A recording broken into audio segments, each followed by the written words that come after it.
From the Journal of Jaland to nephew Tadros, King of Jaland, dated 11/4/52, first, third, and third degree of the Platinum season. Gentoo's words are as follows. We arrived in Pyrus today. The Sky Racer made port on a smaller, orbiting skyland in the town of Hokkaido. Hokkaido is apparently occupied by a species of humans that have lived in Orin long enough that they no longer smell of materium. Their species is just as adapted as their materium brethren, yet this group has been humbled by the grand winds of Jaland. Morazan, the captain of the Sky Racer, is from Hokkaido. Thus, the ship will stay at port for some time.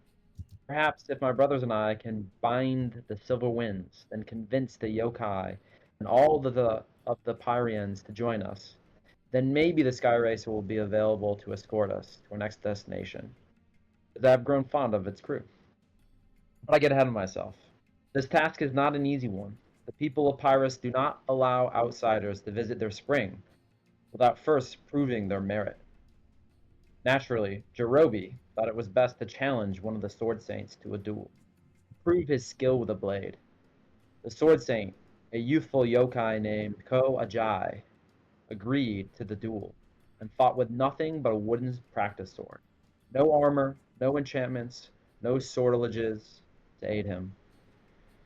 Jirobi, encased in royal galactic enchantments, clad in gilded armor, and wielding Amos, the Wind Terror, was barely able to defeat the young yokai. The Sword Saints were not impressed by Jirobi's victory, and we made no allies in this day. Perhaps a different strategy is needed to gain the respect of Pyrians.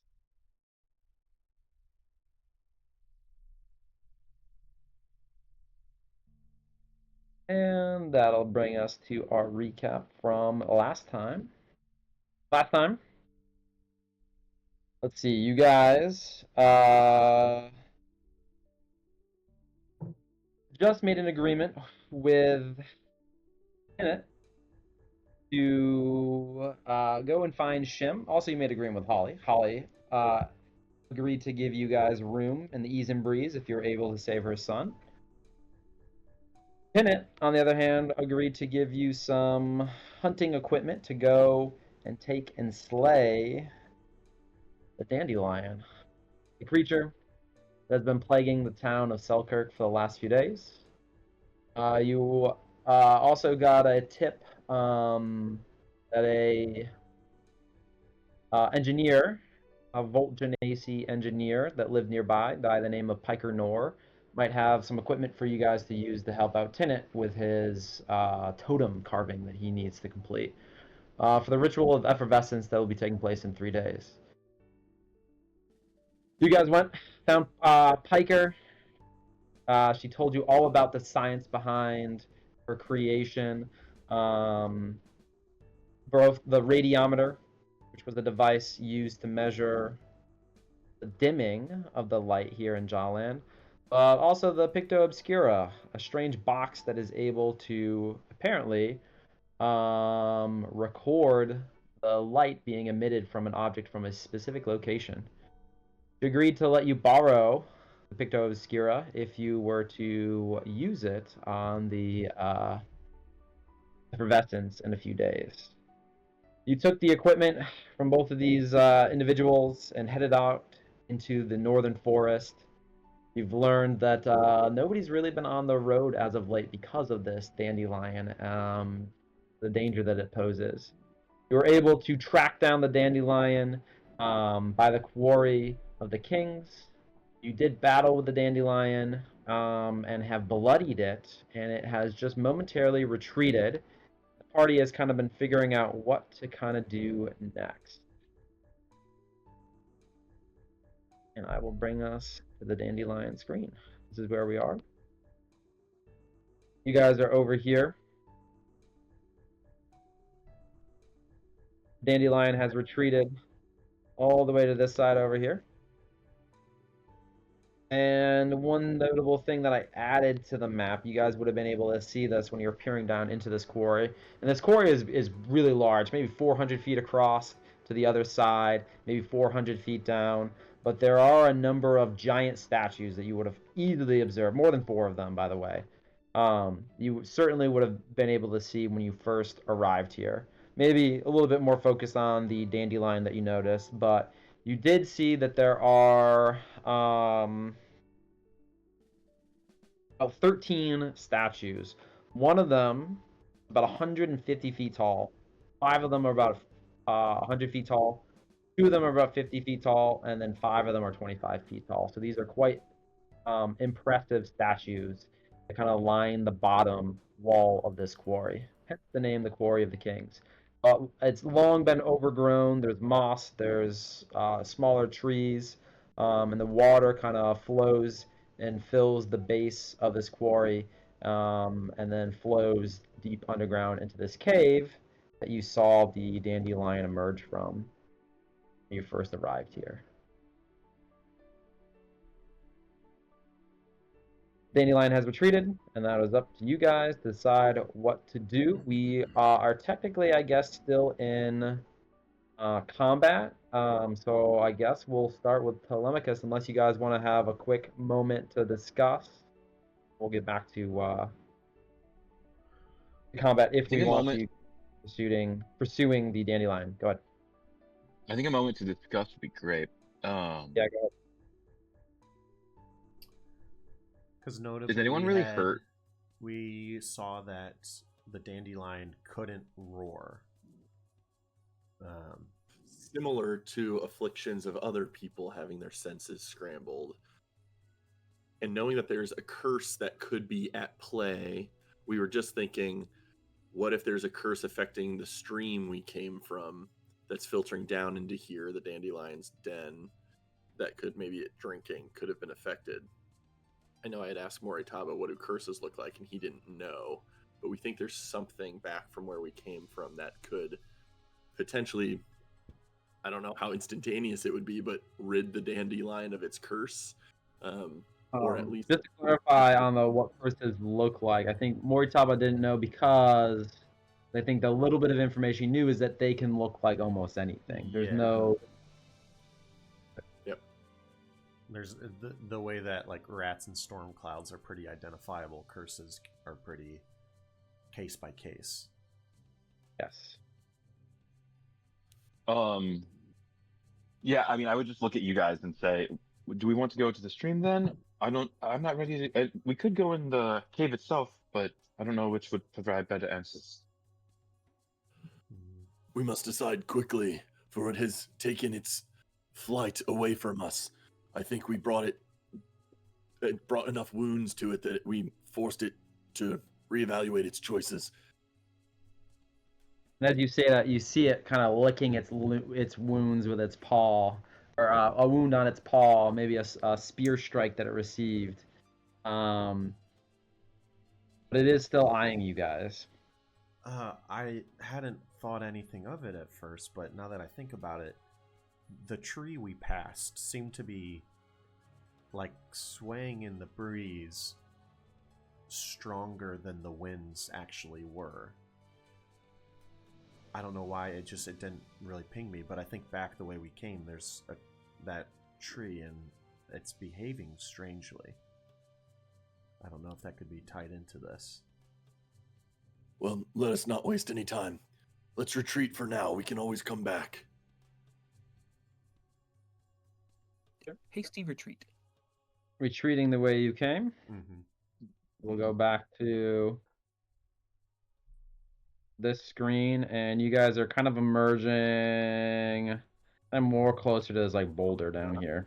Right. Yeah. Where Telemachus is.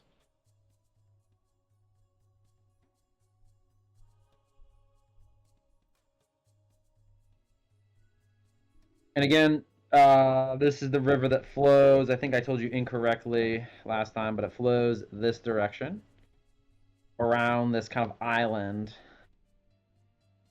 that's kind of in the center. And there are 2 kind of rickety bridges that lead to a large tree. The tree, I know on this page, it looks like it's a dead tree, but it is covered in leaves. It is a large, kind of vibrant tree. And I want you guys to all make perception checks for me, please. As we're back on this screen. Perfect. Ooh, 18. I'm going to give Moritaba with advantage. Good. He needs it. Nah.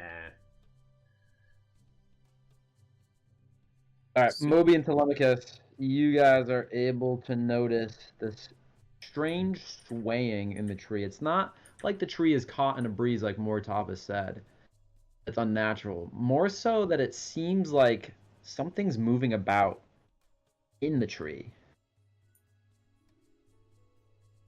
Alright, I'm gonna get my. I guess I would still have my swords both out, and I'm gonna start like. I warn you guys about that, and then start carefully moving across to get closer to the bridge. I'll follow. And the tree is really. follow suit. Is it a wide tree? Yeah, this is a really wide, maybe 5-foot diameter tree. That's pretty Seems like an chunky. old, very tall, perhaps 100 feet up, very broad, and it's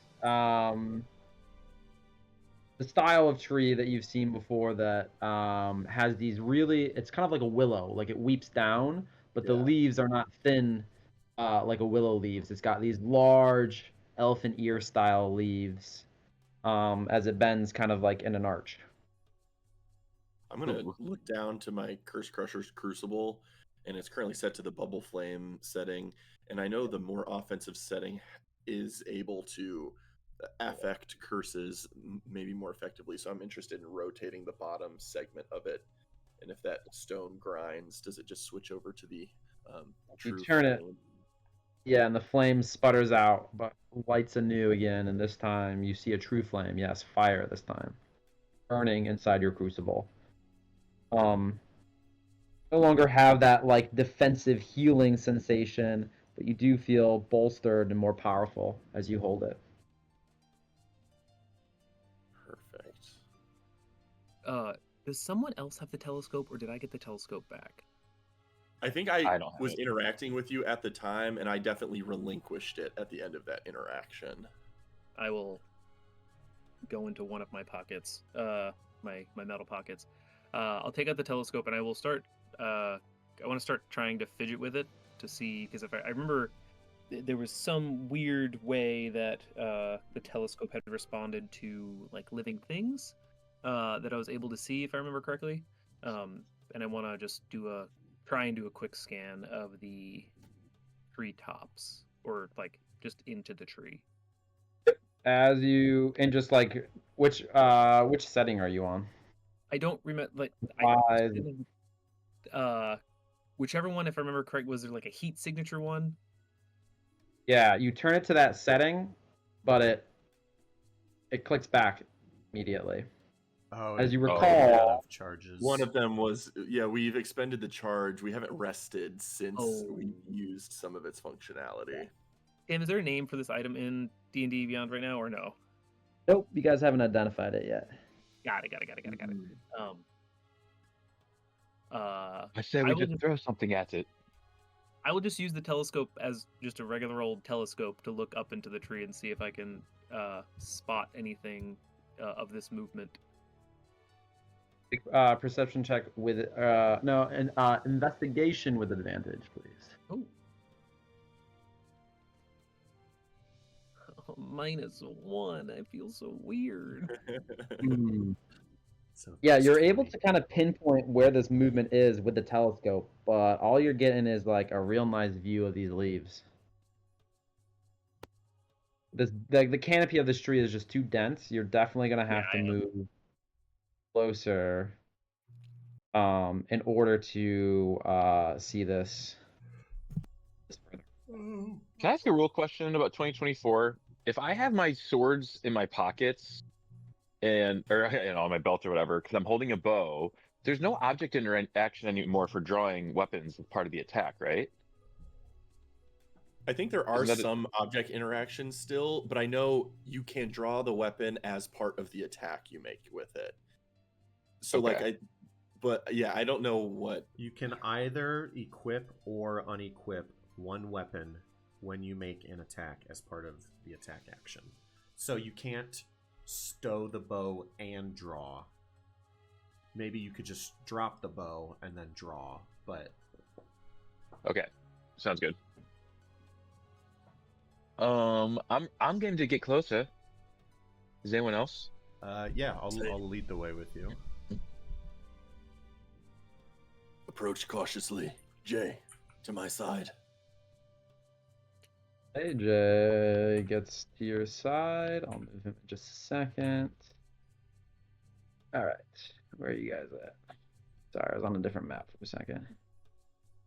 All right, so as you cross this bridge, I'll move us to a different screen. I'm gonna zoom in on this little island. Ooh, very nice. Hopefully it looks correct. Hopefully I didn't fuck this up.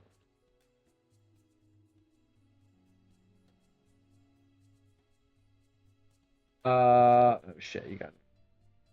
Okay. You guys are crossing the bridge. Give me an order that you're crossing the bridge. Last with Jay, even more last. I am one in front of Moby. I'll be first. Kalamka's first, Moritaba second. Yeah, I'll go that way. Oops, there we go. Alright. Alright. You get across this bridge, you're back on this island.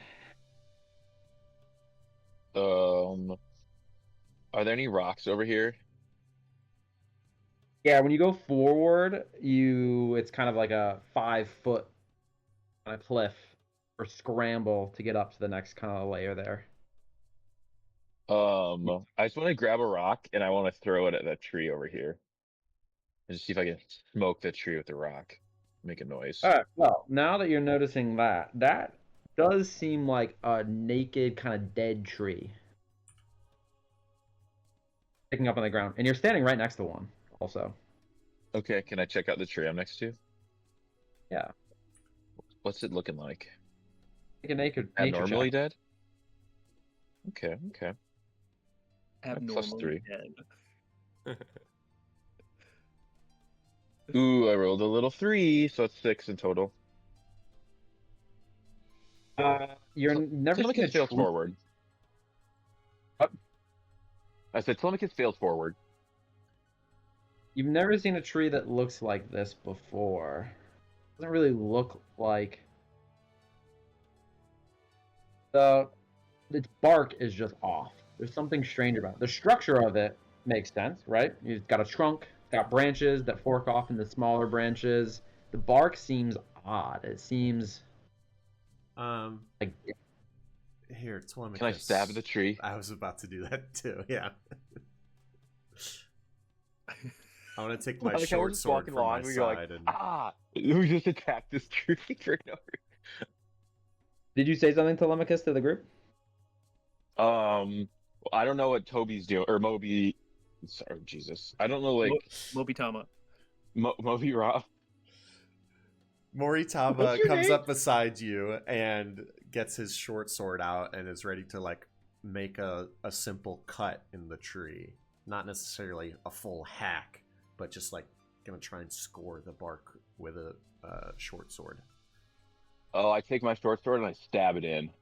Is the tree as just wondering as this is happening? Is this tree as big as the one in the middle of the thing, or is it smaller?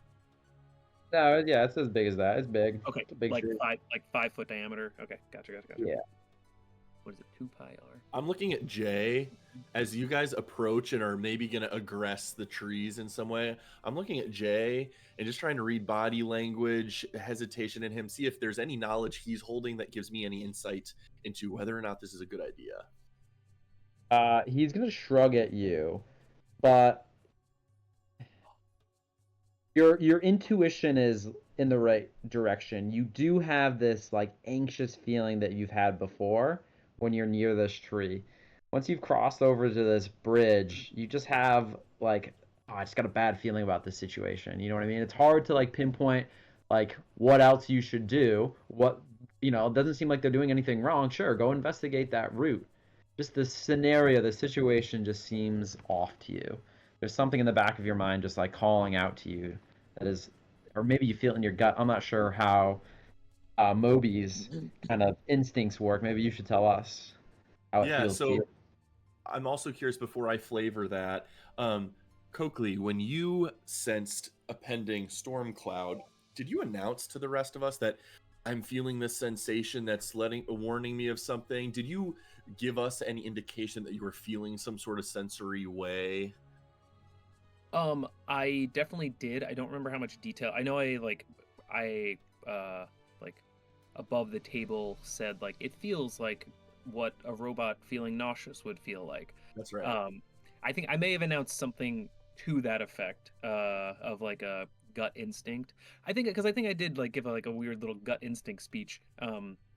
So I would have announced something to that effect. To Beach. justify. Yeah. So I won't. Beach. I'm not going to use that too much now, maybe in the future, but then to describe how I'm feeling, I'll say this has happened before in Eridon, Hyperivel, and Jiri. With the introduction of Dread Iron, when Jiri would touch any Dread Iron, he could feel Hyperivel's sludge Vanta Black form sort of repelled by it, like almost magnetically pull away from it.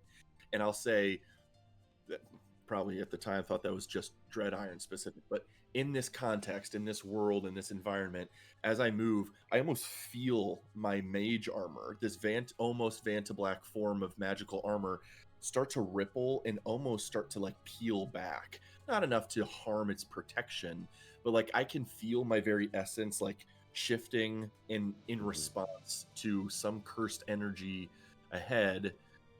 I'm not making a connection per se, but I am above table that Hyperivel's form is a very curse-based magic system. So definitely my magical abilities are literally feeling an interaction there. Sweet. All right. Mortala, Telemachus. What's your guys' passive perception? 9. Oh, you know it's 12. Which one of you drew your weapon first? I think I did because I was the one that was interacting with the tree. Okay. Mortaba, you don't notice this, but Telemachus, as you draw your weapon, what weapon are you drawing? Are you taking out? I'll be drawing my scimitar. Your scimitar. Does it usually make a sound when you take it from your sheath? Oh, it definitely does. A little crisp ring. That sound is absent when you're standing exactly where you are and you sheathe or you take out your scimitar. Ooh. Okay, if I step over here and I say, "Hey guys, how are you doing?" Can they hear me? To step over there, you'd have to like scramble up that rocky. You just want to get on the other side of that tree. Actually, I'll stay where I am and I'll snap my fingers. Okay, Mortaba, you see Telemachus like this, but no sound is emitting from his fingers.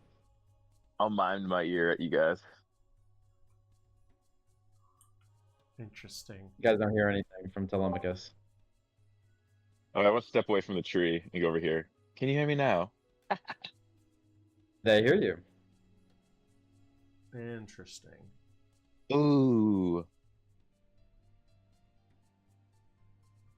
Wait, did the people that we talked to say the dandelion took the senses? Oh, They never specifically said that.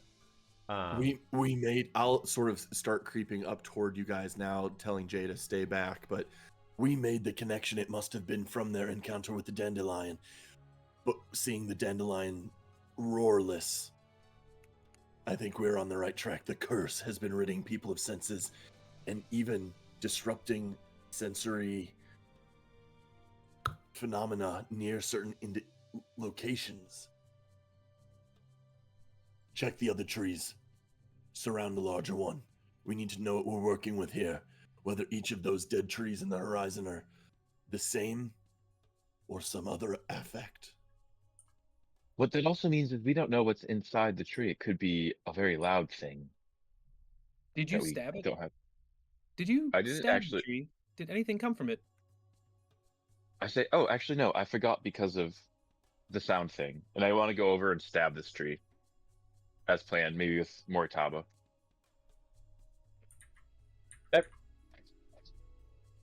You got everybody get where they're supposed to be, or the stabbing commences. Mhm. I can't Hopefully be with- where I want to be. If you hold Alt, Where do you wanna be? can get a little more specific. I Yeah. want to. You hold what? Alt. Alt. Thank you. I want to be right there on this side of the tree, like outside looking. There we go. Yeah, you'll be like kind of on the tree space. But I want to point at Moby and say, Moby, get closer in case something happens and we need your help. And all you I see, will.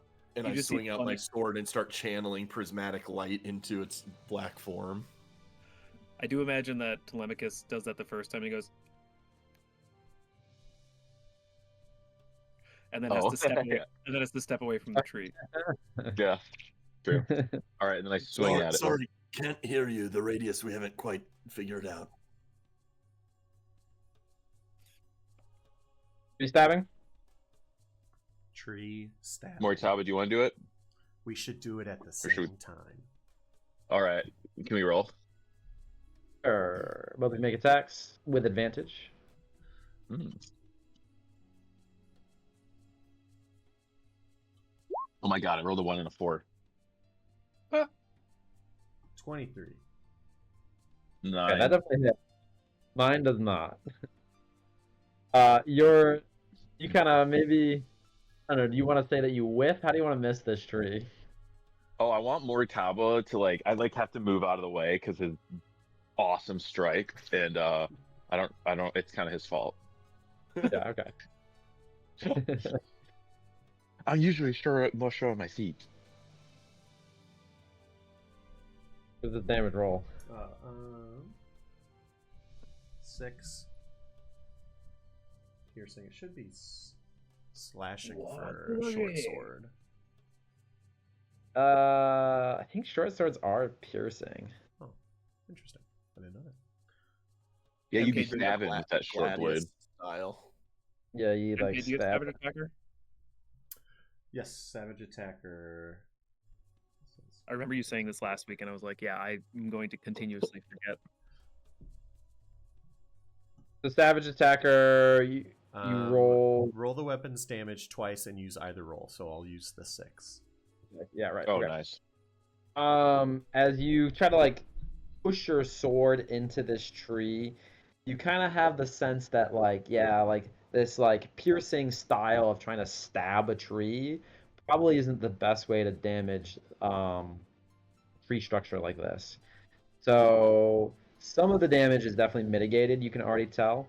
But as you push your sword in, red fluid starts to drain from this tree, and this tree starts to whip about aggressively, and none of you hear anything, but this tree in the center here starts to shake and move. I need everybody to roll initiative. Restart. Yeah. Ooh, me- sweet! I have a scimitar. Click your character. Good call. Good call. What does it smell like? The ooze, the goo. Holy gnat! Ooze. Oh, Wait, did I roll nat that 20? I rolled a nat 1. Oh, I need to change my picture still.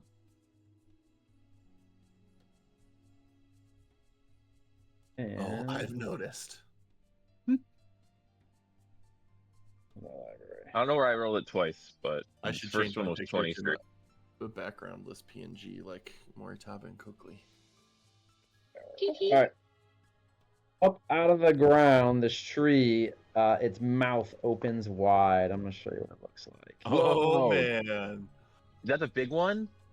Yes, its eyes emerge on its bark. These little kind of knobs open up as this tree wakens. Branches twist and turn. Its mouth opens up, and blood begins to ooze out of this creature's gaping maw. Gaping maw. And I'm gonna delete that. I'm gonna go.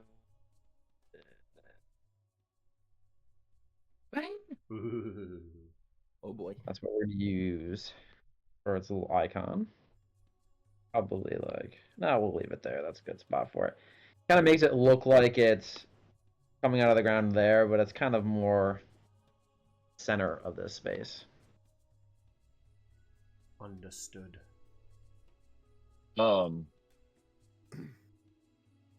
My initiative should be 23, but it's 13.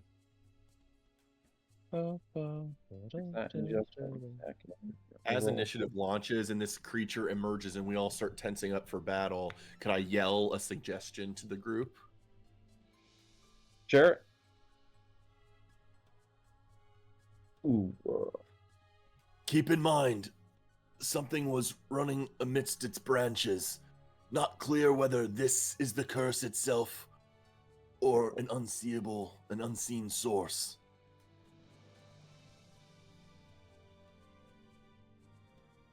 Oh, this thing has the worst dex ever. That's right. Wait, did it roll a 0 total? Oh my god. 3 So plus -3. do I go before it with a nat 1 or do I lose still because of nat 1?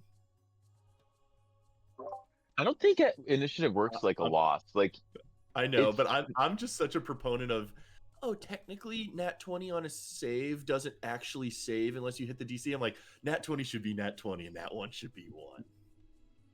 well, theoretically, Nat 20 gets advantage in initiative on their first attack, right? Should Nat 1 get disadvantage? I'm open to whatever. It's just very funny to me that I rolled a nat 1.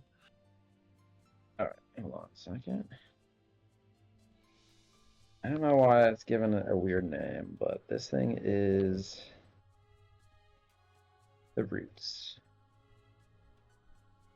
Because you know how to change the name on the turn order so I can remember which one's which? Oh, I don't think I've ever done that. You know what I'm talking about? So that like they can each have. Oh, I see what you're saying. Yeah, I don't know how to change the name on the fly, but we can see them as separate No, I just did it. entities. I just did it. Okay. Sick.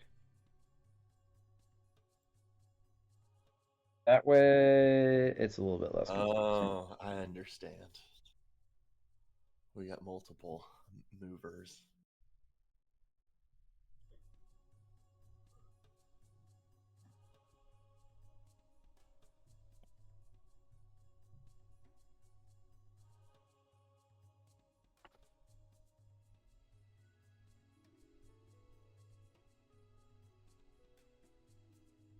Was it tubers?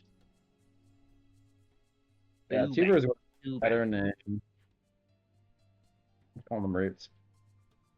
All right, so let me, because what is yours actually supposed to be? 23, you said? Yeah, I don't know why it rolled it twice and then gave me the lower. But it did.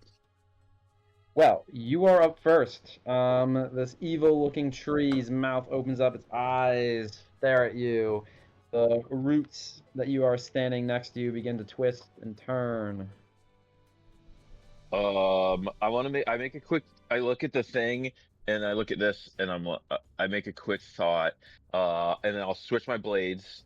Just so my main hand has my scimitar now. Oh wait, no, that it did. No, yeah, okay, scimitar first. Oh no, wait, I'm wrong. I want to use my short sword first and stab at it because I'll get. Do we flank? Sure, yeah. Okay. Enjoy it while it So- lasts, gang. I know. So I'll be flanking with Moby, which actually means that it doesn't matter which I use. Dude, something about my sheet feels like it goes so slow. Okay. So my first one misses, but then I'll make a bonus action attack with my scimitar.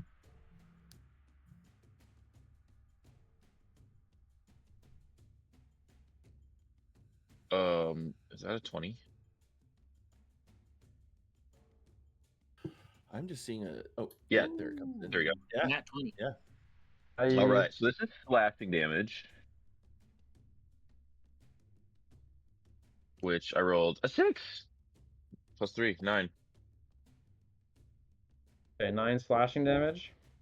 Yeah, I just take a defensive stance, and then and then I just slash at it, because I don't know if it's wiggling or not.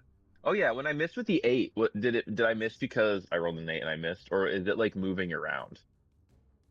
It's moving about, so maybe it dodged it, right? You went in to kind of poke Okay. it once again, just like after your miss from Toby Rama, and it was able to dodge it. It just bent out of the way, twisting Okay. around your sword strike there.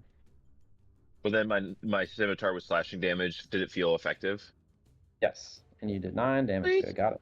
You hack All right. into Well, it, you break I'm gonna off one of its major branches, and a little bit of blood gets on your on your feet, on your hooves, we'll say. oh, my hooves. I'm gonna try to walk away from it to go over to this. Actually, I'll go over here towards the thing. I don't want to be in range of these guys yet. I can do And a that's my turn. blood explosion. Nice. Hell yeah. I'm definitely going to be using those effects throughout this fight. Yes. Well, Oh god. I haven't seen any of the effects yet. I just want a little bit of blood. All right. Oh, that's my thing. All right. Let's see here. Who's up next? Route number 2.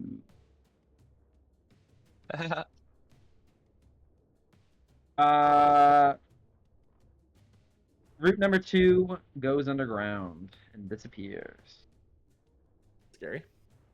I didn't know you could I do am that. not going to delete it because I don't want it to be removed from initiative, so I'm just placing it. Wait, can I just put it in the GM layer? You can. Yep. Ooh, I'm just going to do that. All right. This route over here, though, is going to take a stab at Coakley. Kind of just like the tip of it kind of like points forward, very similar to like a scorpion stinger, and it like stabs at you. Nature versus machine. 23. Feels conflicted because usually I go for nature. That's a hit. Deals 5 piercing damage, maximum right there. As it works its way through your maybe like a weak point in your joints there. Coakley! I start sobbing.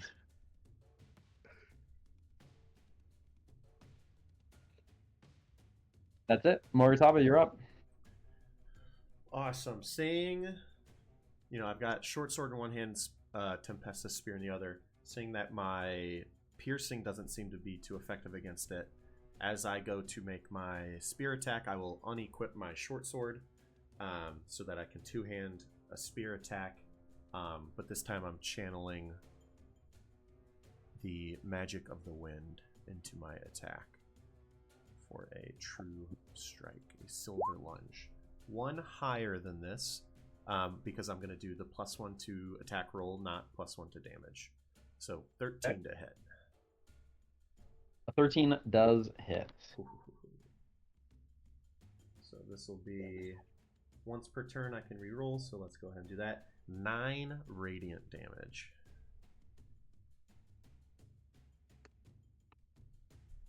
Nice work. Because it's not doing anything. Okay, good. All right, you have heavily bloodied or injured this route. Your spear, where are you aiming for specifically? I think I'm trying to stab in further where I had already pierced it to try and like fully poke through to the other side, to kind of bore a hole through it. Yeah, you jab your spear right into the center of it, and blood oozes out. Nice. And I will. Oh, I meant to do this. It does I keep seeing the word slime, and I keep thinking of when Alex made that character named Silme, and then we just call her slime. So funny. There we go. And I'll more formally take up this spot on the grid and end my turn. Okay.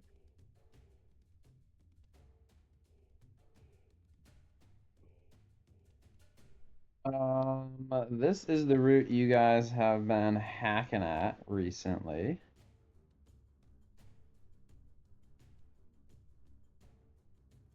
Only one that it can smack at is Toby Rama, so it's gonna try to stab you again. It kind of makes this like scorpion-like posture as it stabs down on you. And in the background, I just see Telemachus spewing random BS out of him. 17? Vomiting on 17 just Coakley. hits. 2 piercing damage as it maybe scrapes off your shoulder.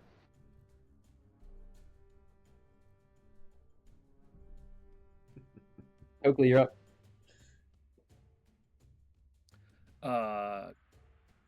Coakley is hurting. Telemachus would probably be the one to see it, but like as that root comes back, you do see like a dark-ish red liquid kind of like pulsing down Coakley's arm. I did see it. I screamed your name in terror as our robot familiar looks hurt. And Coakley is just gonna take two little swings at this guy in front of him, or the tree in front of him. First with a dagger that pops out of his arm into his hand. 19 to hit. 19 certainly hits. What did I hit? I hit 7, so let me re-roll that, see if I get higher. Re-roll the damage, please. Let me do it. Okay, that doesn't work. I like to click in the Roll20 chat the name of the weapon, and it should roll the damage for you. That does not work for me. Yeah, it's not giving him a pink bar like your silver lunge. Roll 1d6 plus 3. Sven, what's your health looking like?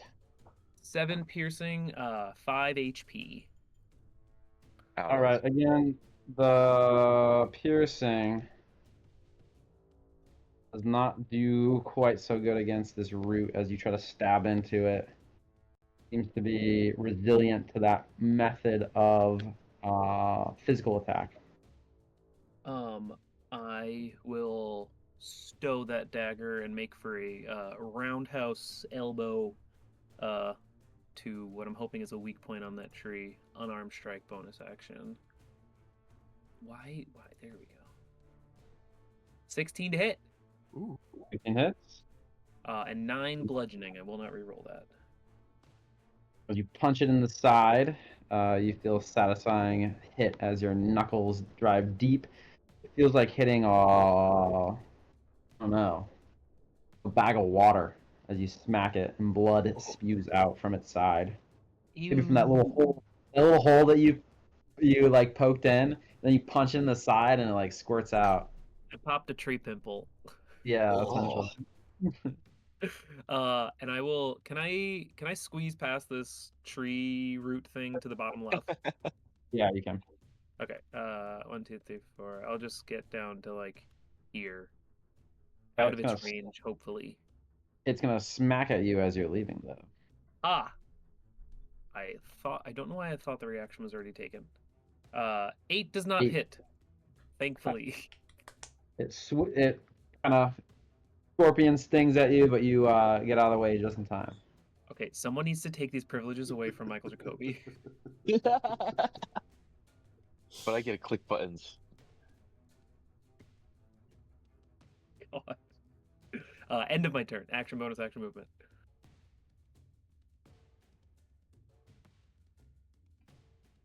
Okay. Next up, we have this one over here. It's going to take a swing at Moritaba.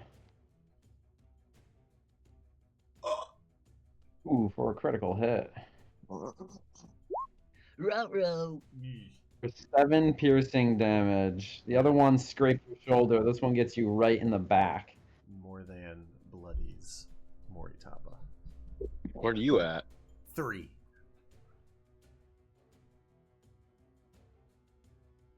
Evermobi, it's your turn.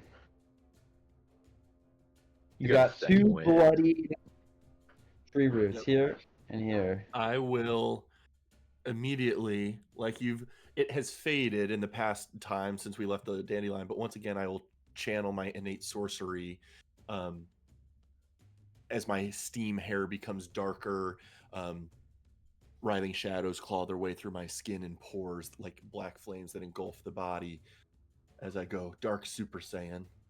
And then I will, as I was already planning to do, I will channel prismatic light and energy through my dark weapon, flip around so the sword side is up, and I will swing it in the air, hoping to shear a blast toward the nearest tree with sorceress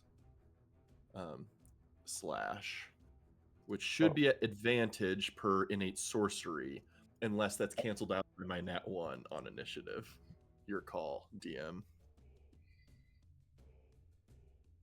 You got a nat 1 on initiative? I did. Yeah, I'm gonna say it cancels out. You're gonna roll Okay. with the normal. Okay, straight roll. And I'm going to roll a subsequent die for this to pick the thing because I'm not in control. Oh, Ooh, 9 to hit ain't going to happen.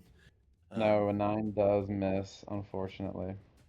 So that will not do it. I'll stay put where I am, but I missed the tree nearby.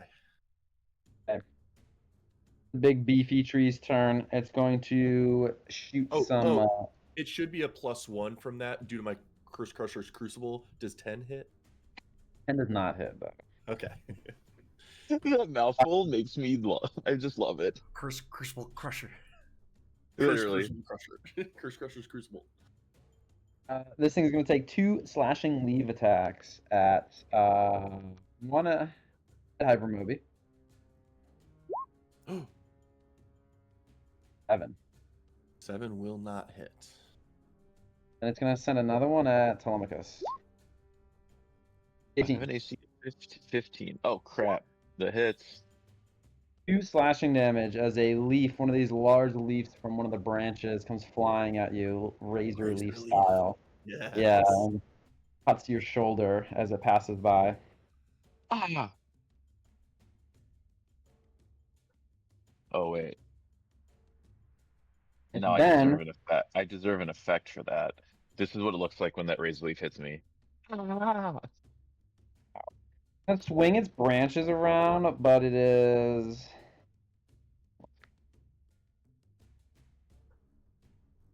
only able to smack at Telpuron with its branches. Telpuron. Telemachus.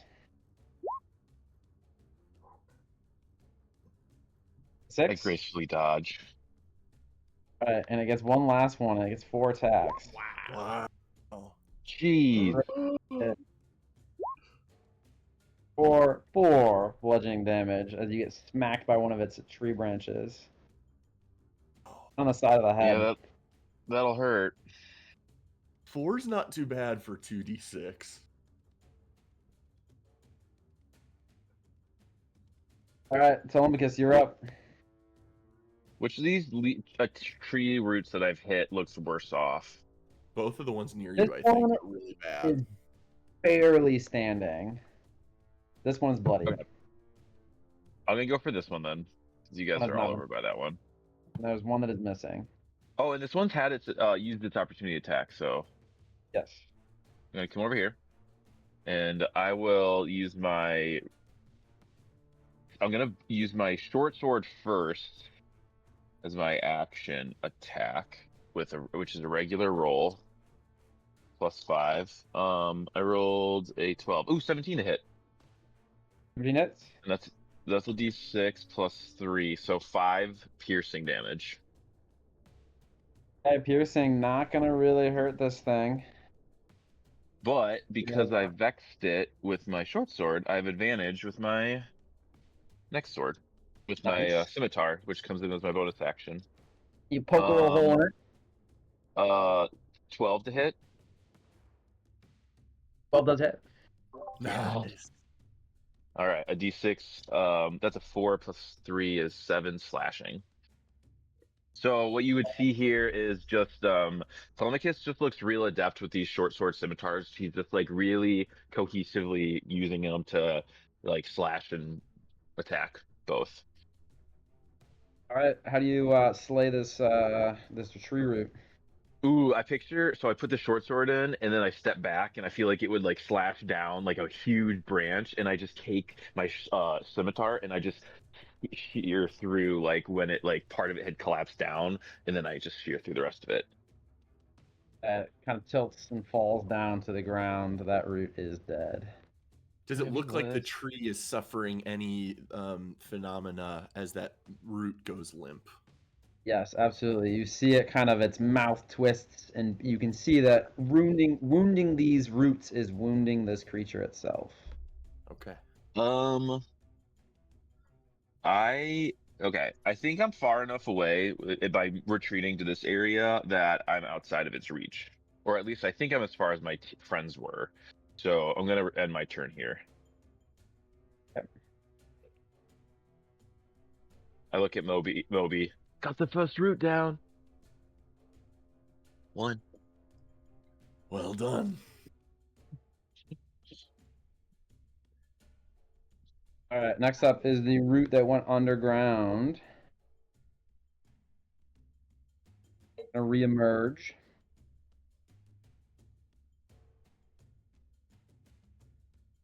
Over by Telemachus, the one that injured it, or killed one of the other roots. And it's gonna take a stab at you. Let's see what you can Keep do. going. That beats my 15. For 2 piercing Oh, damage. oh, this is Jab. called chip damage.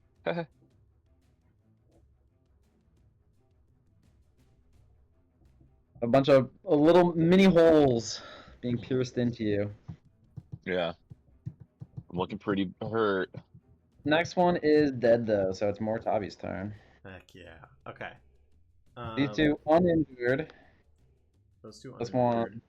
I'm gonna try and finish off the other one. Same thing.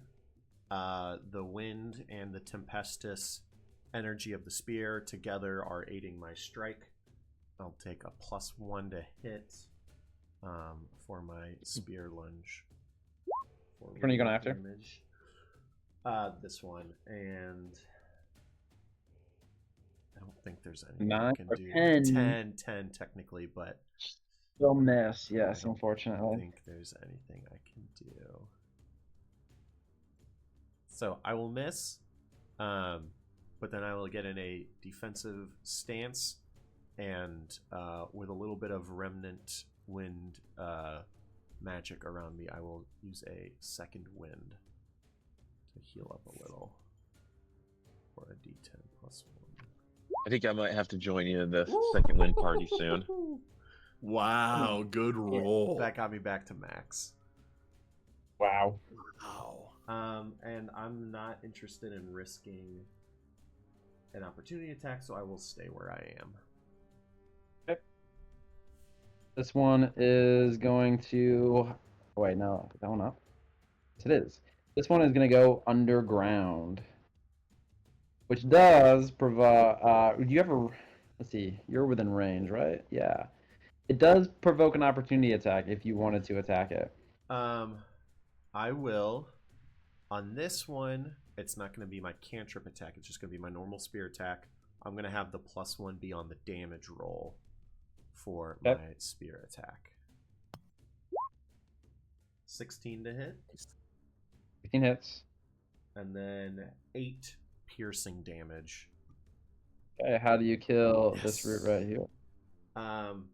I think, like how I mentioned, I've been stabbing this thing kind of in the same spot, and it just is so weak that when it tries to yank itself underground, the kind of upper part of it just snaps off and is no longer part of the tree. Oh, that is a dead tree root. And again, you see this, the larger tree kind of, if it could make noise, it would groan out in pain, but it silently is like miming a scream. And you see blood kind of dripping from this tree. It itself is now bloodied.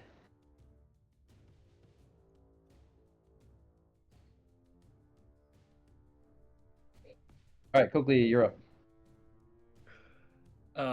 Seeing the Kieran kin be attacked, 1, 2, 3, 4, 5. I think I can just go here. I can go here and be able to hit it, right? Yeah. I'm picking up I both will those. be ducking, dodging, bobbing, weaving, and as its like big tree limb root things are around. Michael Jacoby. I will take one dagger swing and then a kick up at one of them. So dagger first. 19 to hit. 19 piercing damage. Not Uh, so. 7 piercing damage. Okay. And then a nice little jumping kick. Ooh. And we'll see if we can get higher. We cannot. 8 bludgeoning. All right. You've bloodied this thing. The pierce, just like last time, you kind of like poked a hole in it, then you kicked it, and a bunch of blood squirted out of it. Yeah. And that is my turn. All right. Now that root's up, and it's gonna turn around and attack you. You attacked it last.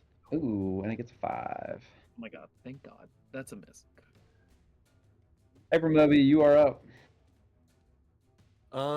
Same deal.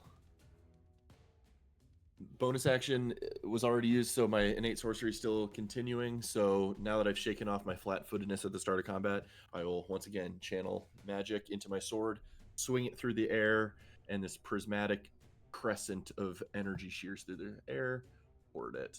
Sortilege. And I will roll Exactly. this time with advantage. 22 to hit from the Curse 22 Crusher's does Crucible. hit. And I will go ahead and roll my d8. And it's going to say probably default to acid, but I'm going to roll a separate dice to see what... Oh, it did this bullshit again. I got to work on that. Let me roll a d6 to see which... Or a d8 to see which type it did. 1, 2, 3, 4, 5, 6. 1, 2, 3, 4, 5, 6. So 6 thunder damage. Or not thunder.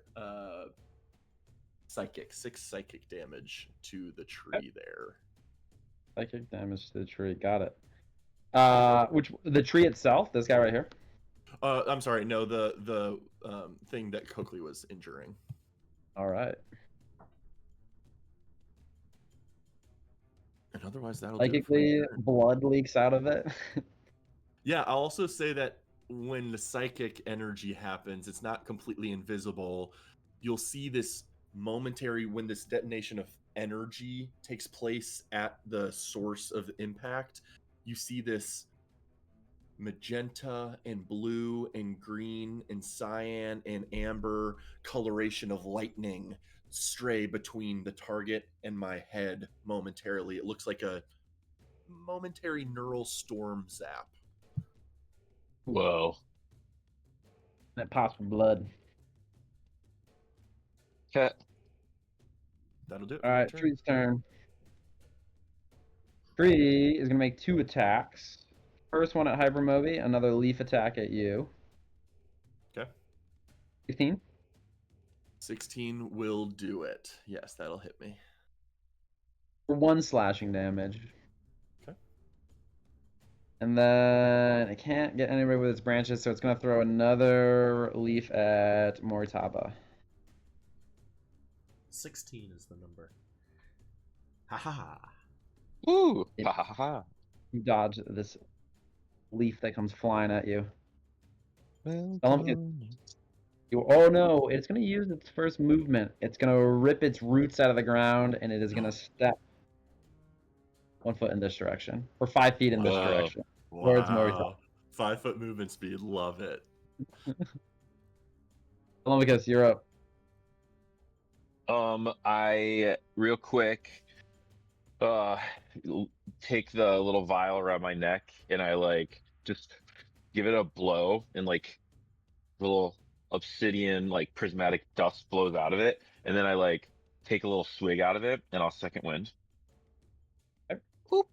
And I have a D10 right here. Oh, Oh, Mortaba, by the way, when it moved 5 feet towards you, you noticed that you were now in the zone of silence. Your hearing cut out. and then all my wounds magically knit together because I rolled a 10, which was the max. Hell yeah. Well, yeah, plus 1, 11. But I'm gonna use my action to swing my scimitar at this tree in front of me.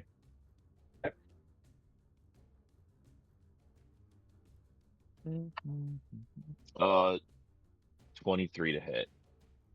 If it does hit. 5 slashing damage as I drop my vial and then spear right at this thing. How much? Probably 7. No, 5. 7. 5. All right. How do you kill this thing? Oh man. After as I slash through it, I spit a little bit of prismatic dust on it, and stab right through it. And this tree limb crashes to the ground. There is but one tree limb left. And I will actually start getting closer. Uh, there's one tree limb left, you say? Yes, there is. Actually, no. I'll stay where I am. Okay. Mortala, it is gonna stab at you. The last remaining tree branch. 16 will hit. 16. 3 piercing damage. Okay. And it is now your turn. This is the only one that hasn't been damaged yet. Well, let's see if we can fix that. I'm gonna go dashing in at it. 2, 3, 4. I think this might work. I am going to take a +1 on my attack chance with my spear here. Ooh. Ooh, okay. 12 radiant. Oh, let me re-roll that. Sweet. 12 radiant damage I will pick. Alright, you bloody it with 1 hit. And then I'm going to keep running past. I've got 2 more, so I'm going to go 1 diagonal. Oh, it's gonna swing at you as you're going by for sure. 12. Misses. Good. I was prepared to use another second wind, but I don't need to. Spikes the ground. And I will end my turn there.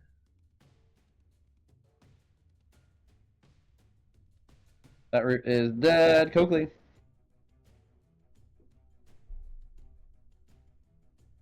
I am going to. You said this is like a 5-foot incline, right? Or like ledge right in front of me? Tim? Yes. I'm gonna scramble up it if possible. I can't really get up there. It's gonna take a little extra 5 foot. We're gonna count it as like difficult terrain to get up there. Got it. So it's 5, 10, 15. And once you get into that area, you feel yourself in this silent zone. Quiet zone. Yep. The world grows quiet when you step into that space. 25, 30. And then I want you, Coakley, to, when you get to right here, I need you to make a perception check for me, please. Yeah. 9. As you step onto the ground in this spot specifically, you step on a thorn that pierces through your foot. Ow.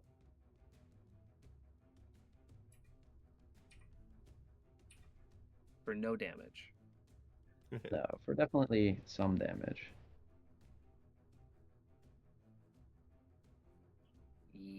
Looking close. Roll.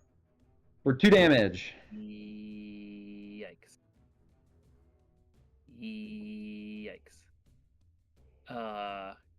5, 10, 15, 20. Coakley limps backwards. And will. The land of the silence is not fun. And he's going to just take at some point during that retreat, he's going to take one of his daggers and just try and toss it at whatever anthropomorphic face is being formed on this tree. All right. So yeah, we'll just throw in this dagger.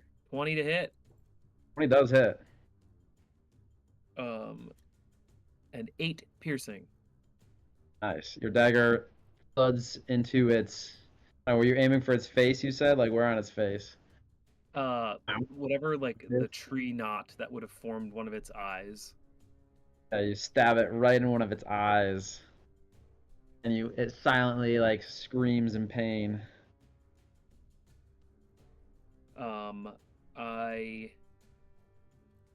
What can I do with bonus action? Oh, I can't do anything with bonus action yet because I'm only level 1. End of list, and I will, retreat a little bit. Hyper Moby.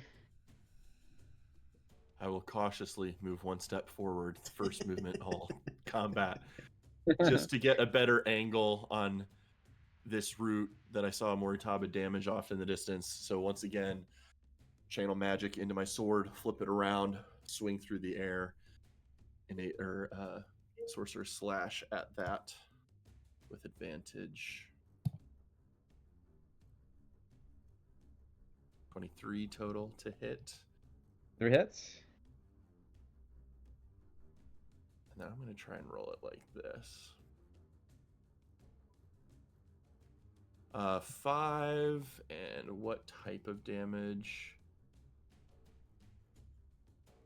1, 2, 3, 4, 5. 2, 3, 4, 5. 5 poison damage to that root. Okay. Get him poisoned. But That'll not do it. defeated yet. Poisson. That'll do it for me. The tree's turn. The tree is starting to make some like strange miming gestures at you all. It's like it puts its hands together like this, and then like points like with one of its arms. You can see it's like pointing up to its like head above it, where the tree canopy is, and it looks like it's in utter pain and agony. But a leaf will come flying out from the tree, heading towards Hypermoby. Just a single one. Okay. 15? 15 with me switching from bubble flame to regular flame. Yes, that will hit.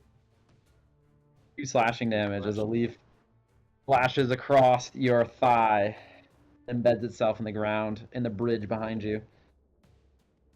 Cutting one of the ropes, actually, making this bridge slightly less secure. Jay, get over here.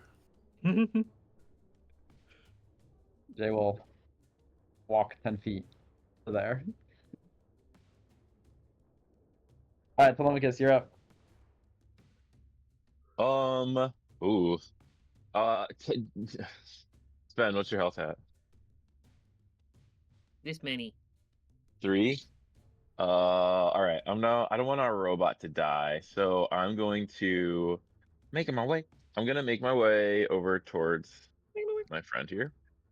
And I don't think I have any bonus actions left. Okay, so what I'm gonna do is, I'm gonna take the little vial that I have. I'm gonna put my scimitar in it and just like turn my blade a little bit, and then I'm gonna pour a little fresh dust out on my hands, and I'm gonna rub them together, and then just kind of get the dust mixed up with my hands. A little bit of light goes around the dust, and then I'll blow it at Coakley's wounds. And I will roll, and I'll use my action to use my help healing hands feature. So I'm gonna roll 2d4. Nice. And give that to my friend here. 4 health to you. That's what I had. Amazing. Does it like kill a robot, and like what does it look like? Yeah. So I actually probably have a really uncertain look on my face.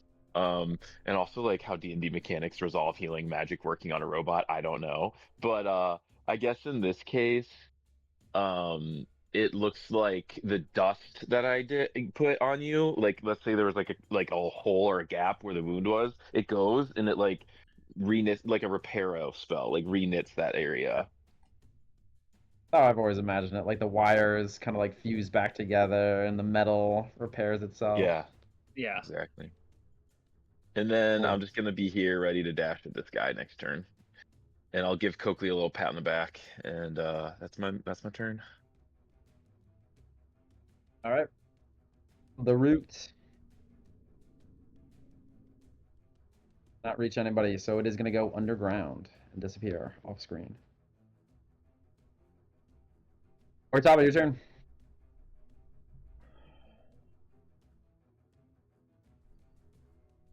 I am going to walk up and then probably sacrifice some extra movement to try and climb over this ledge. Okay. So that's 15. Make a perception check. Happily.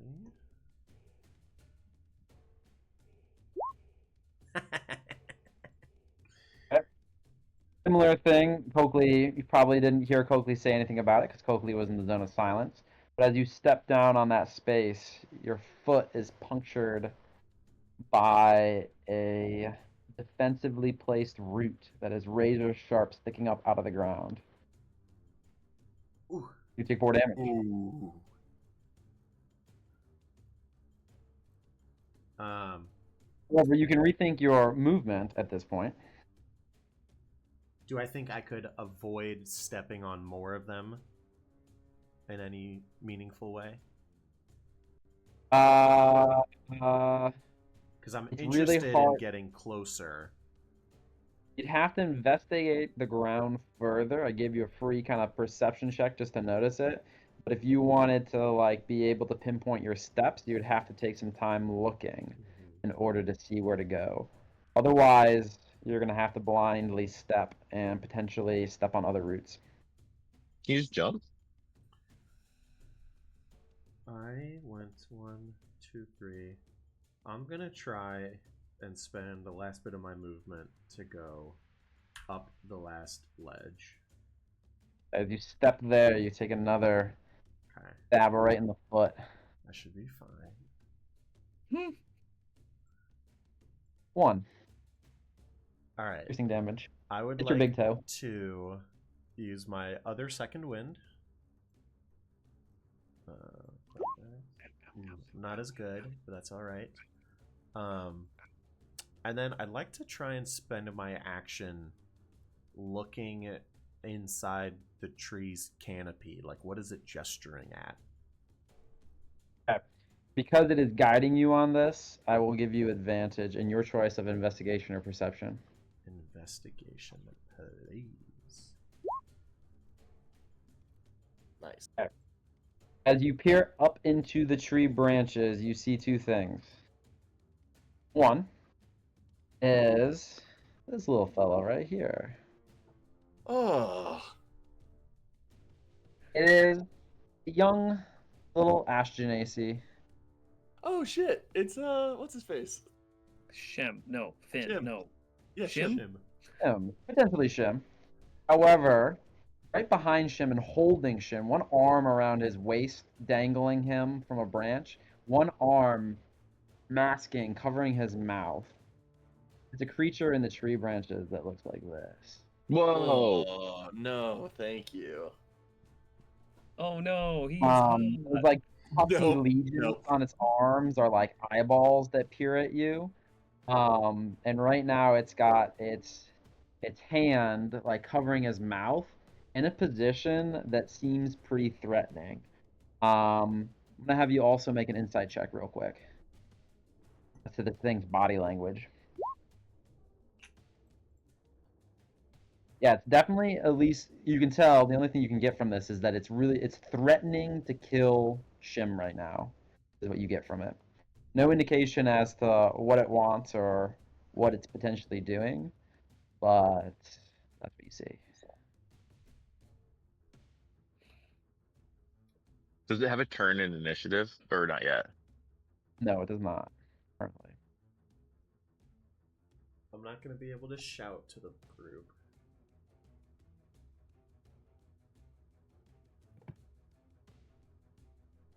Yeah, I'll just try and over-exaggeratedly, like, hold like a warding position with my spear.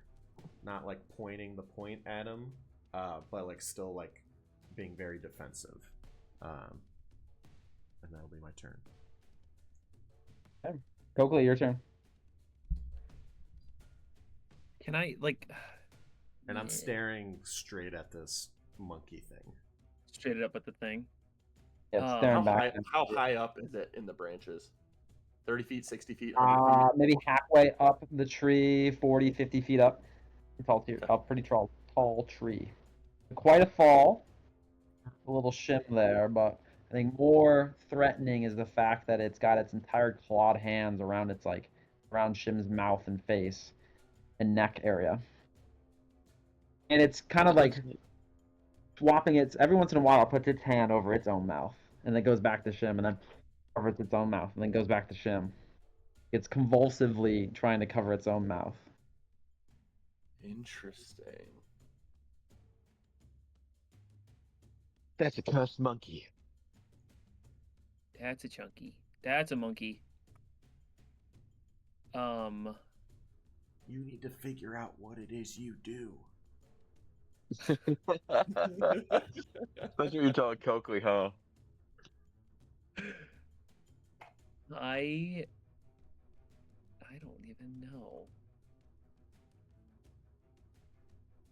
What is my short bow? The short bow is 80 feet. So I have two ideas on my turn, and both of them are super questionable, and I need a third better option. Like, can I see the monkey? Now that like Moritaba. You can make an you can search for what this tree is pointing at, or maybe Mobitaba kind of, we're studying his kind of eyes as he looks up into the tree and maybe makes like a facial expression. You can't hear anything from him, but you can read body language of Moritaba and the tree to know enough to look for something if you'd like to make another investigation or perception check. Well, I clearly saw Moritaba not attack the tree that we had all been attacking. Oh, I guess we haven't really tested this. And I will shout, Moritaba, what are you doing? Can Moritaba hear me? Moritaba cannot hear you. So I don't get a response from him. Yeah, I make no turn or acknowledgement of your words. I am going to continue with what I did before. I'm just going to throw another dagger at the other tree knot hole eye thing that I threw at the first time. So I'm going to toss another diggy dagger. 14 to hit. 14 hits. For 8 piercing. You're throwing it at the true tree? At the tree, yes, yeah. Okay. Because the other root has disappeared, correct? Yeah, it went underground. Yeah. Yeah, you hit another eye, but again, it's not doing much. You're not feeling like a satisfying kerchunk. Yeah, it kind of just like pokes it out, it blood leaking out of its eyeball. And again, this thing is like pleading. It's like going like this, pointing upwards. You can't really see it or hear it wailing, but it is screaming in pain. At least that's what it seems like. Gotcha. I'll scooch knowing that, like, I know where the thing that I stepped on the first time is, and I will not actually, and I'll step over it. You go into a zone of silence, and then when you step forward, I need you to make a perception check. On the one that I knew where it was? Yep. It's not just one spike. You know where one of them is. The area, yeah. It's the like whole a area. pseudo spike growth almost. 15? Okay, you're able to avoid spikes in this area, and you do realize that if you continue forward, there are going to be spikes elsewhere.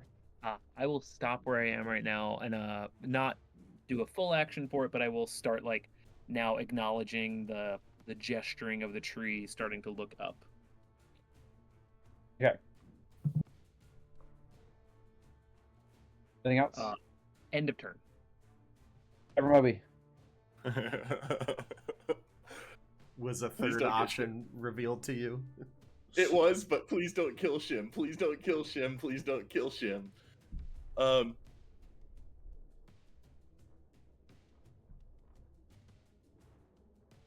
don't know that you guys can or can't hear me necessarily. Telemachus is so far on the other side of this. I don't kind of have eyes on anyone. But I'm seeing Moritaba looking up in the leaves. I, from the beginning of combat, mentioned that we don't even know whether the tree is the curse. Something could be poisoning the tree too, like the dandelion. So I'm going with my gut, and I'm just going to run forward. 1, 2, using 10 feet of movement so far. Silent zone. Make a perception check. Okay.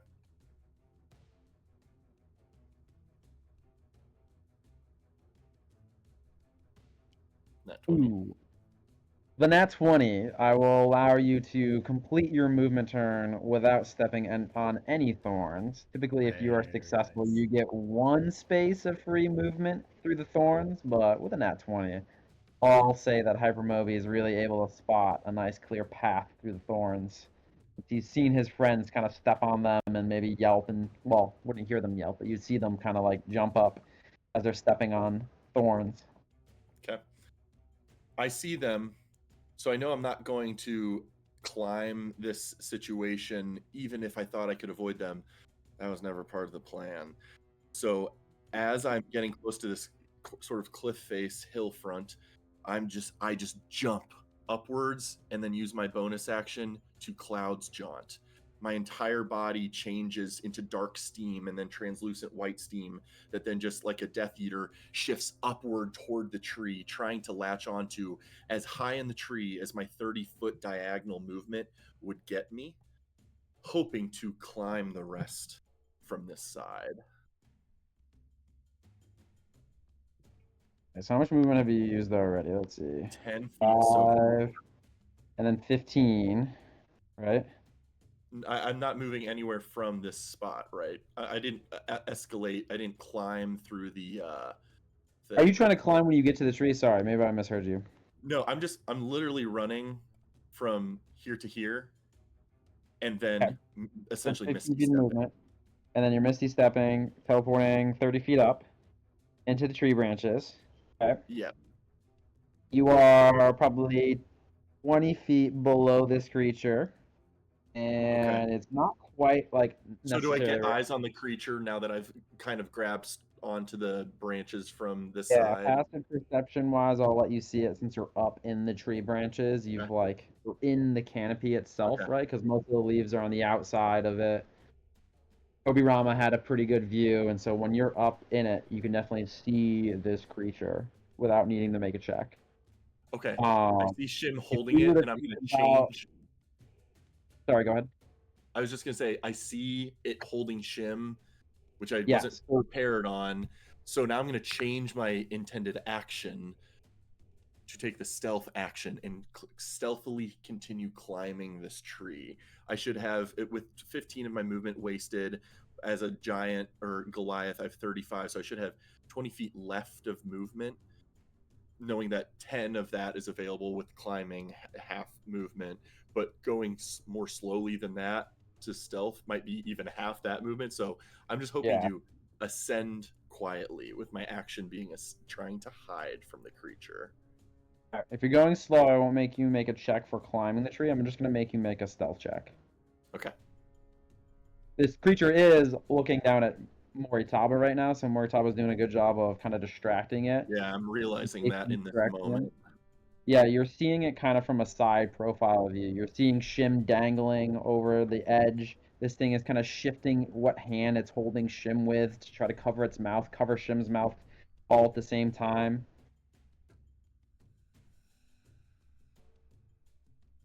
Also, I'll know if that's gonna use. Ooh, maybe but, it loops its prehensile tail around Shim, we'll say, and it's got one mouth over Shim's mouth and one claw over Shim's mouth, one claw over its own mouth. 14 on stealth, which probably looks weird because I look like this plate or half plate wearing person, but again, it's just all magical. It's just intangible manifest magic, so doesn't slow my gait or anything. But I'm slowly climbing with a 14, and that'll do it Okay. for my turn. All right. It's the tree's turn. Tree's pointing, gesturing. It is gonna try to smack Moritaba. You're doing a good job distracting it, but it only has one attack. An 8. Miss. Big tree limb kind of slams down right next to you. Maybe its arm. This thing is kind of just like trying to get your attention and point upwards, and then it's pointing at Coakley maybe and like trying to pull the dagger out of its eye. Telemachus, you're up. All right, I want to jump in there. So I'm checking movement speed. Because if you run 5 or 10 feet, you can jump twice your strength. Is that it? Long jump. When you make a standing long jump, you can leap only. When you make a long jump, you can cover number of feet up to your strength. Oh, wow. So if I run 10 feet, I can only jump 8. Huh? Yeah.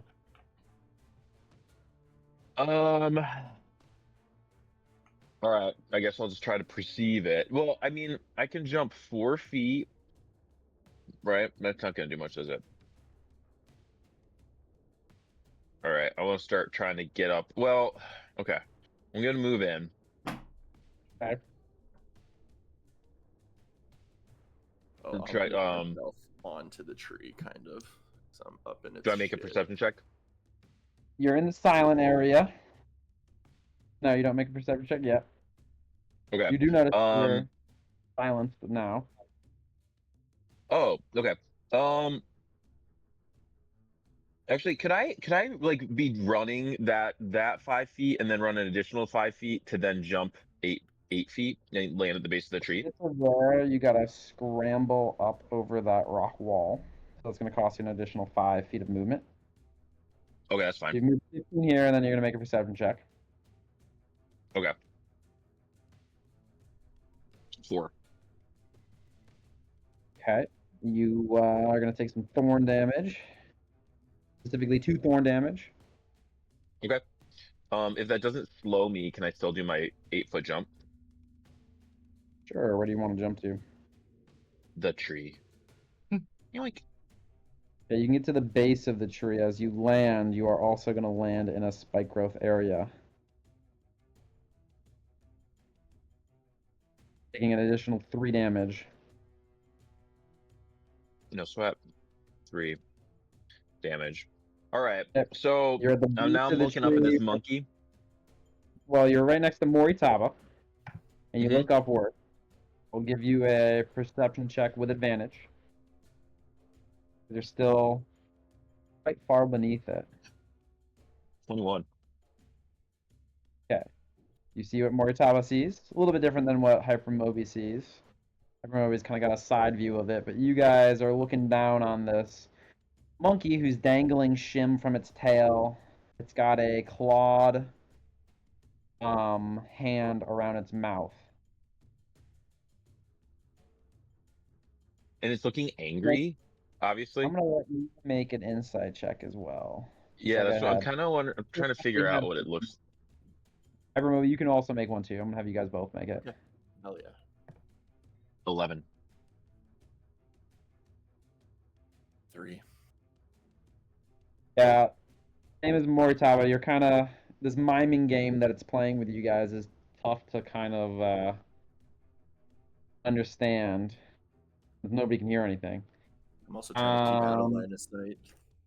But all it clearly is threatening Shim. That's what you can get out of this. Is this creature is willing to potentially kill Shim, and Shim does not seem to be moving or too active right now in this moment. Not sure if he's alive or dead, but he certainly does not look good.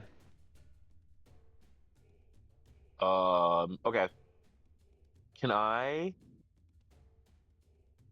use my action to mime at this creature?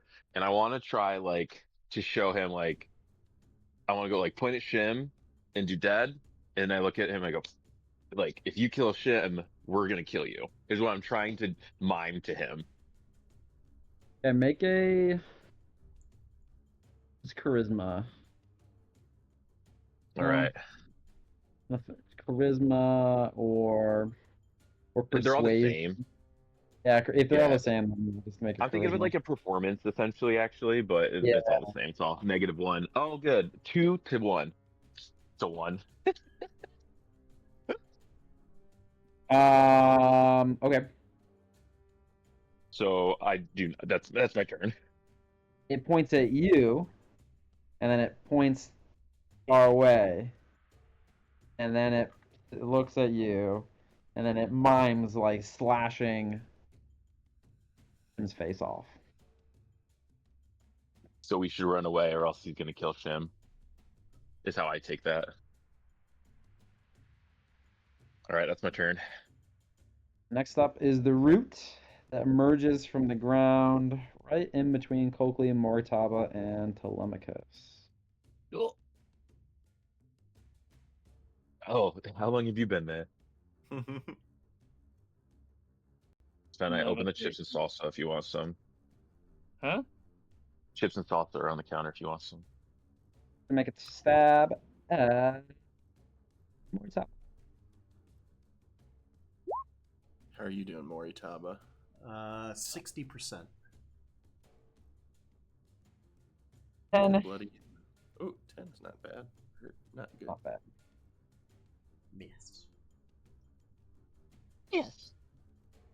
Moritaba. I missed.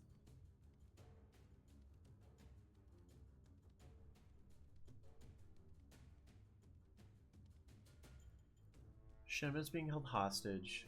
The monkey is holding Shem hostage and also presumably hurting this tree.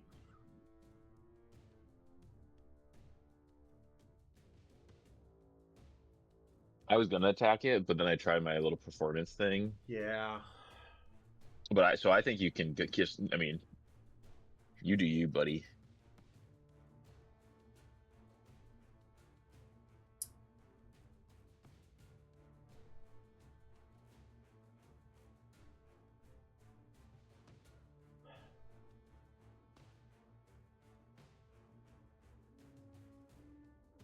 Guess no, it won't reach anyway.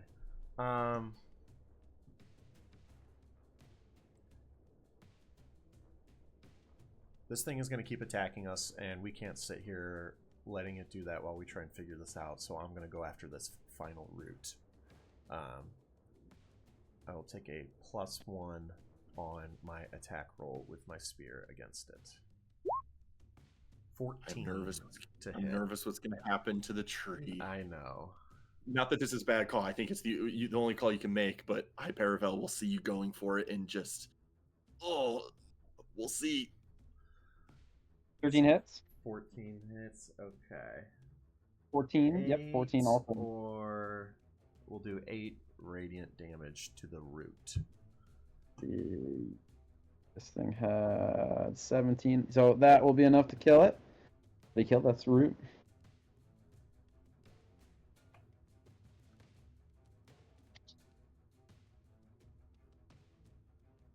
Moritaba. Bonus action, no. You guys hear me? Yeah. Yep. Yeah. Oh. I said, how did you kill it? Oh, how did you kill it? I didn't hear that. It's almost kind of like an indifferent thing. Like I'm staring at the tree and staring up at the monkey, and then I take like a quick moment to go, like turn and stab at this thing as I pierce it, and then wind magic enters in and blows it apart. Clearly, you've got more pressing issues, so it's a quick, and then back towards the monkey.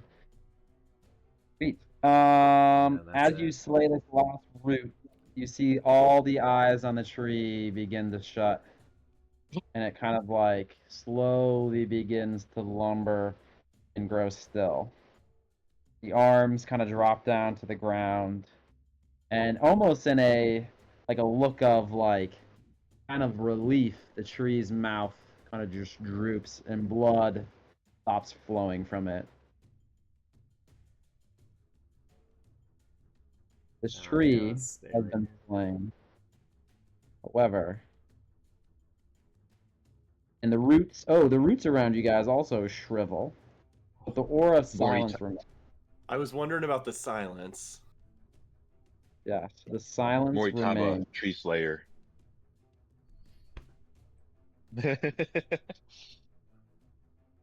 Rootsbane. Yeah. And that'll be it for me.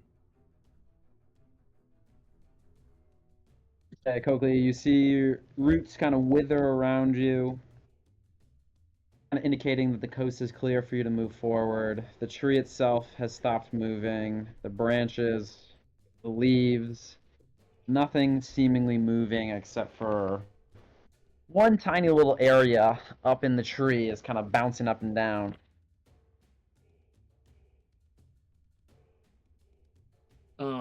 I will. Oh, I will step. Oh, why can't I click? There we go. I'll step forward and I will. My intention is right now I'm going to retrieve my 2 daggers from the tree eye holes. Um. Uh. Like the tree is just no longer moving or inert or gesturing Yeah, wildly. yeah, it has kind of turned back into what it looked like before it kind of came alive when you started attacking the roots. It Yeah. just seems like a normal dead tree now. Do I see what's causing the rustling in the branches up above? I will give you a perception or investigation check with advantage. Sweet. Shift. 2020. Yep, as described like 3 or 4 times, you see Shim and the monkey. We've all kind of all on the same page for what's going on. Is it doing anything different now that the tree is dead? Yeah, can we hear Sure. it? No, it's still you guys are still in a zone of silence, but it Okay. does when you arrive down at the base, it's gonna make a new kind of counting up the numbers around it down at the base here. It's gonna make a new kind of gesture towards you, Coakley, to see if you'll understand. This time, it goes like this. It points to itself, and it points away, far away. And it points to Shim, and it points, handing it outwards towards you all. Then it looks at you, stares at you, and points a finger at you, kind of indicating, or else.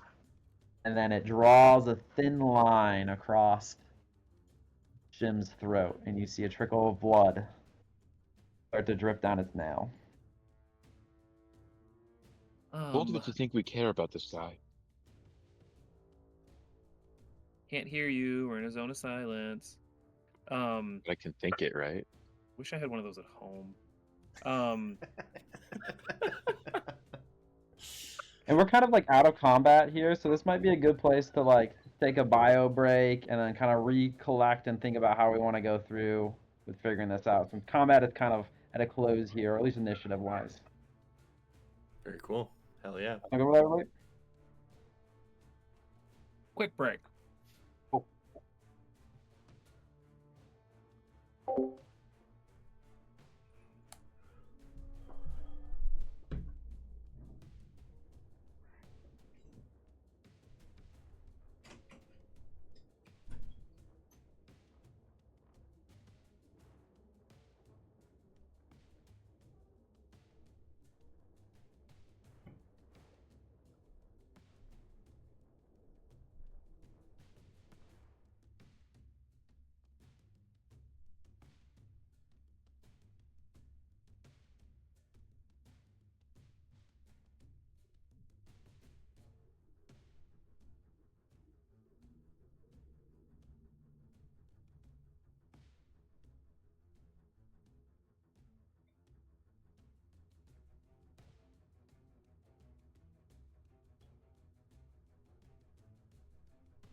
The percussion in this song is so addicting. Like, it's very satisfying, this song, Clash Defiant.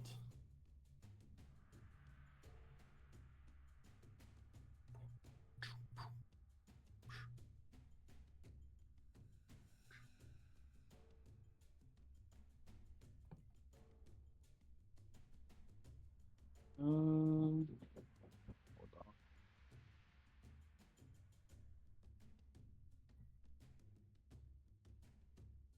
Hello, hello. Yo. Yo, yo, yo. Ooh.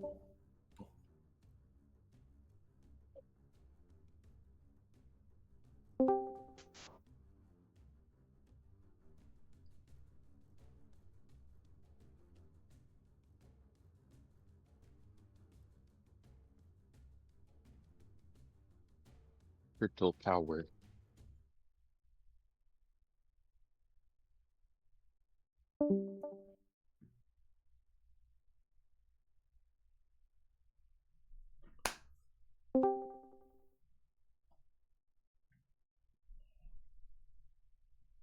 Hello. Can Yo, hear yo. you. Alright, it's working again. I like the idea that during this whole combat, Jay is just on the bridge doing the Link Ocarina of Time idle animation of like tapping his shoes and just stretching. Has to be done. Hurry up, guys. Alright, sweet. Alright.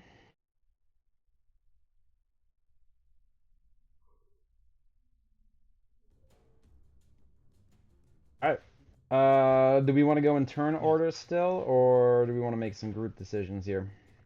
I definitely have something I want to do in response to whatever Coakley's going to do. So at least the next two turn orders I'm interested in. But Let's stick in turn order then. Coakley. Seeing him like Coakley would just like reach up his hands to like mime taking the child off of this monkey's hand or claws, to like try and retrieve Shim. Monkey And will. yeah. Oh wait, hold on. Monkey will nod and say, point to himself, point to you. Point one direction for him, one direction for you.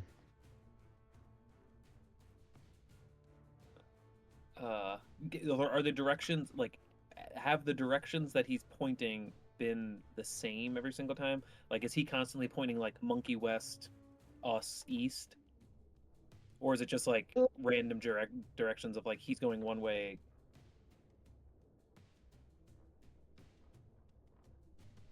I think it's more so.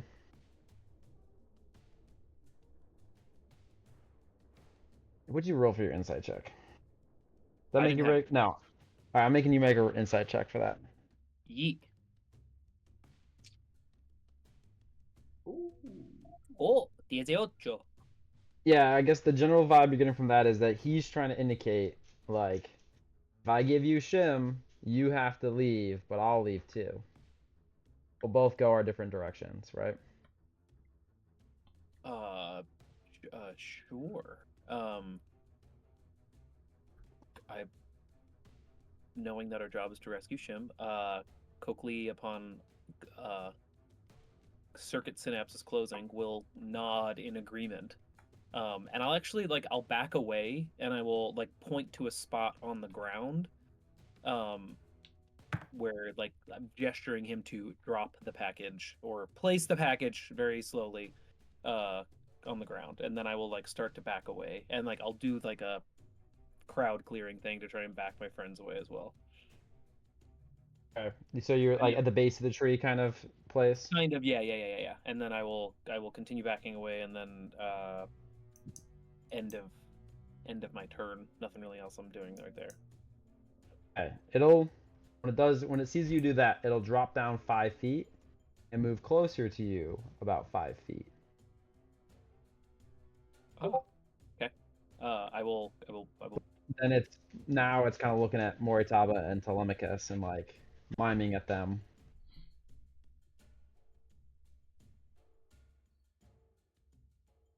I'm gonna. Can I Well, think it's Ritter's turn? yeah, we'll just go in turn order. Coke, did you move back 5 feet? Yes, yeah. So I will. Scheiße. I will scoot that way a little bit more. Okay. Ever Moby? It was more accommodating than I expected, so my turn definitely changed.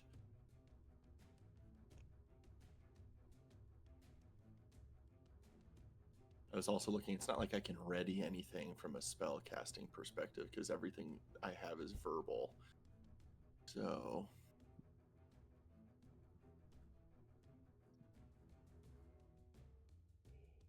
I'm going to trust that Coakley's negotiation is being handled well. And I'm going to start, still stealthed, but start lowering myself on the tree, climbing down.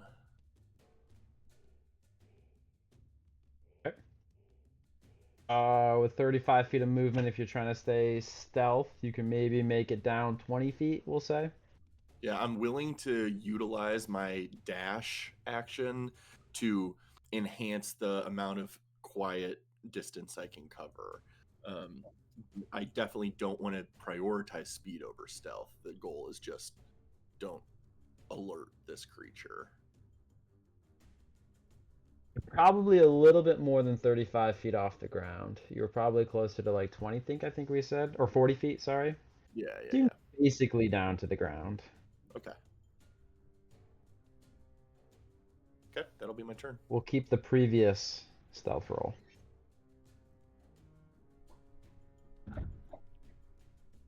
Tree's dead, Telemachus.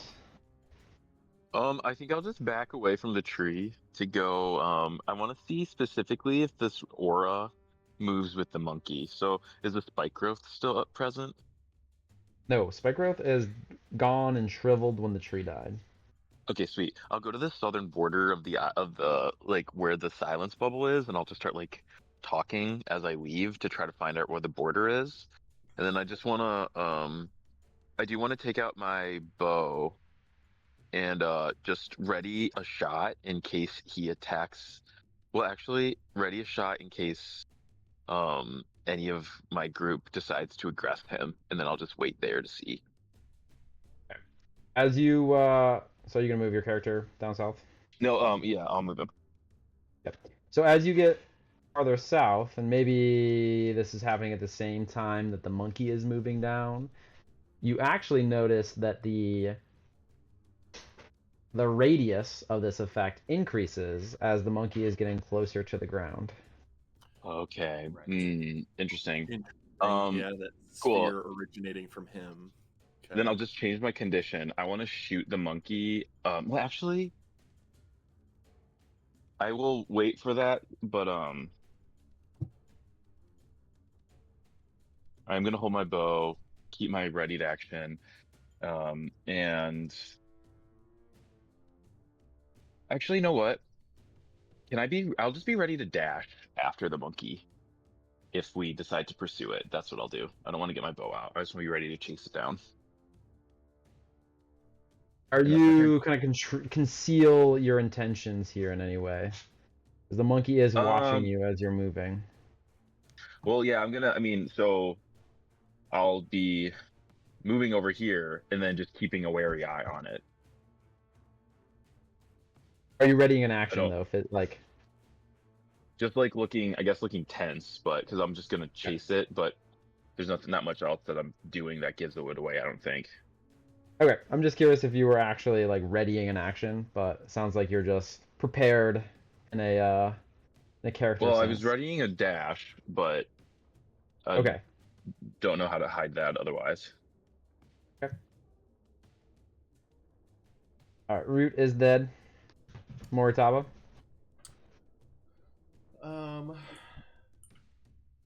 Spear goes away. Longbow gets drawn. And I'll descend both of these ledges. I'm not going to ready the bow for an attack or anything, but I just want it out in one of my hands, down at my side, staring very closely at what this monkey is going to do. Okay. Oakley? I am going to try and make sure the monkey is focused on me as much as possible. I will back another like 5 feet away, like to the edge of this little thing. And I'll even like get down on one knee and just like continue gesturing to one of the spots. Or sorry, not one of the spots, like a spot at the base of this big old tree, like a little crook in one of the roots, maybe. And I'll even like I'll lower my head too.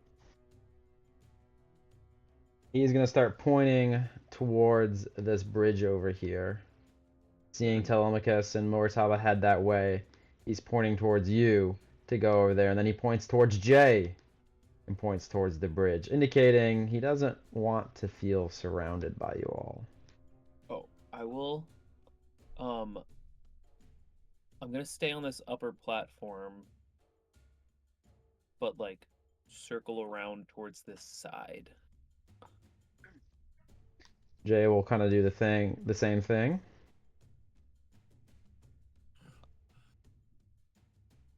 Depending on Anything turn else, order. Coakley? Nothing else from me, no. He can go after you, Moritaba. That's fine. Go ahead, Moritaba. Moby can Or go. Moby. Yeah, I was just, while Jay starts making his way, I'm hoping to, while the monkey is distracted by Coakley, what I thought would be an advantageous position for me, I'm worried that now the fact that I stealth myself could alarm this creature. So I'm hoping that the stealth will stick as I back away from Coakley's position and scramble down this area as Jay starts making his way toward me. So then we can both start coming this way. And eventually I'm sure I would become visible in line of sight from the creature, but hopefully now far enough away where I'm not a threatening presence. Okay. You've broken stealth, and you do see this creature when it notices you kind of startle. You can see it's kind of calculating things in its mind. This creature does seem very intelligent, not just some mindless beast. It's definitely capable of kind of analyzing the situation and the strength of you all.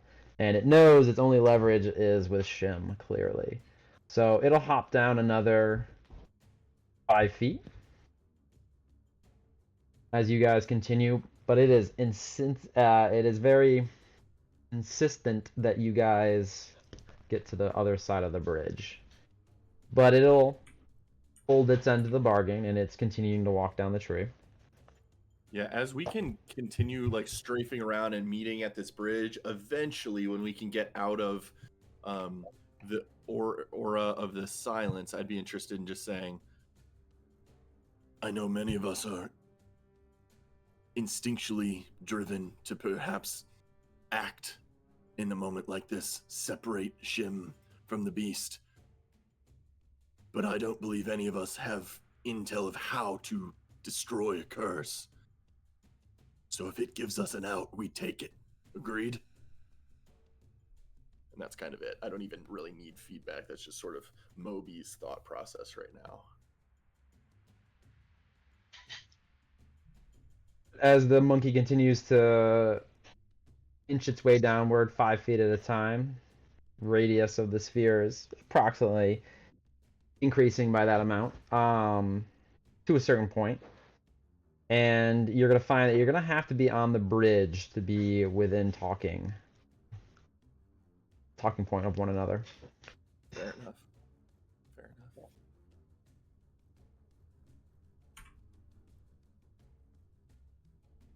enough. Well, the question is, would it be worse to let it go free as opposed to killing it?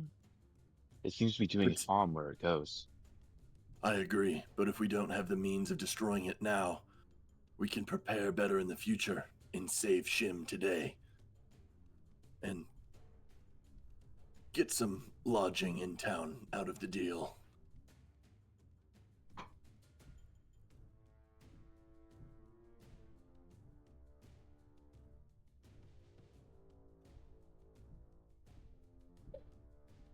Oakley, are you heading towards the bridge? Has he put Shim down yet? No, but he has inched its way. He's probably like 20 feet from the ground at this point. Uh, And he's clearly waiting for you, pointing at you, pointing at the bridge, pointing at Shim, miming ripping face off. I will move begrudgingly. Yeah.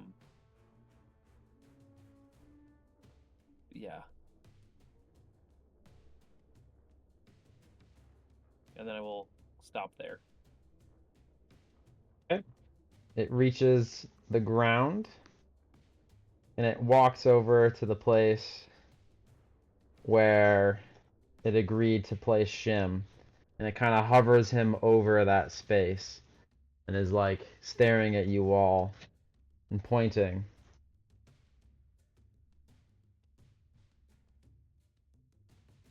Wants you to back up even further. I will mime and like tell him to put down Shim to release the package. He's gonna show his like monkey fangs, and again he is gonna scratch Shim across the cheek. Another drip of blood drops, and he points at the bridge once again. I will back up onto the bridge. Place Shim down onto the ground. But he still has a claw over his face and is looking at you all. He shifts, extending his arm outward to be even farther away from you, but still within arm's reach of Shim, and watches for your all reaction. What does he do? Sorry, is he like, what is his gesture here? Moved, like, he's extending his arm out, right, so that his like hand is still touching Shim, but he's like taken a few He's steps starting backwards. to back up, yeah. Yeah. And he's just gauging your reaction. I'll do it again. I'll take another knee, and I will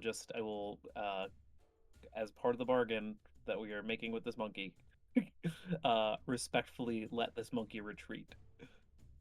Can I insight check to see if he is like looks mad, like anything besides like an angry monkey? Like, does he look cursed? Does he look mean? Does he look really like demented in any kind of way besides just mad?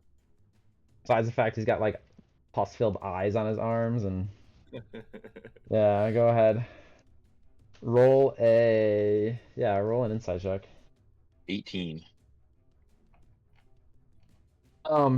If you had to imagine a cursed creature, you might imagine a creature looking like this, right? Like he seemingly is some form of monstrosity, not a beast of Jaland. When you saw this tree and it came alive, it seemed like a cursed version of a creature that could exist in Jaland. Hence why it was pleading for its death, essentially. This creature seems separate than the tree, separate than from the dandelions, separate even from the storm clouds that you fought. It just seems to be a different category or class of animal, and curse would probably seem to fit that. And as you guys step away for the next time, it too will, with lightning fast speed, sprint from the field of battle. Its legs kind of disappear as it does, and it almost like a balloon starts flying through the air with just arms, like almost like a djinn with djinn legs, right? Where their feet kind of go to a cloud. It begins to fly and take off and flee the field of battle, going in this direction, over the bridge, and off into the forest beyond, leaving Shim behind. Sort of with a nod to everyone else, I imagine most of us start charging inward to go rescue Shim. Yes, and I will take the lead since I was the last one to kind of jump back away, and gently get down and check on Shim and scoop. I'm assuming this is like child size human. Yeah, approximately like 9 years old. He's not a human. He's an Ash Genasi. Oh, Ashtonese. Right. I guess just as a quick once over, does he look, apart from the two or three scratches, does he look? I guess first thing, do I hear my footsteps as I'm running towards Shim? You. Okay. Um. Do I? Does Shim seem okay? Apart from having been a hostage. He's breathing. He is not conscious. But you do, when you get closer inspection, he is quite battered, bruised, cut, and across his body, potentially from being in a tree, being swung around. Kind of seems like a dangerous area to be. I'm gonna go to the other end of the island and just stand kind of guard watch at the gate. And I'll actually change my Curse Crusher's Crucible again from the offensive version to the defensive version of Bubble Flame. You, Hypermoby, on the other hand, have a very incredible feeling of relief. Sensation. Yeah. But, it only lasts, well, yeah, you feel like immediate relief, but there is still like a nagging feeling in the back of your mind that this creature did get away. Yep. Before, the first thing I want to do as it's running away is I want to take out my lantern, and the word monstrosity is in my mind, so I want to try to shift the lantern to see if I can detect monstrosities with it, and if Good it's a idea. light at this See present where moment. it retreats to. Well, make sure that Yeah. this is make sure that I can track it while True it's that. still in our Yes. proximity. Yep. And it lights, like soon as it starts to sprint away and you do this, it's lit, but not very long. This creature is surprisingly fast when it is flying. And so for a brief moment you're able to track it, and it is heading to the north east, which is in fact the direction that you've heard the spring potentially is in. That bodes well. No, not the spring. So we'll need to get there for the effervescence eventually. Yep. But definitely not today, because we are. Tim, bad. so I know Shim is breathing, not currently conscious. Would I know if Michael? Sorry. Would I know if using a healer's kit on this child would be of any effect, or is the kid stable but just unconscious at the moment?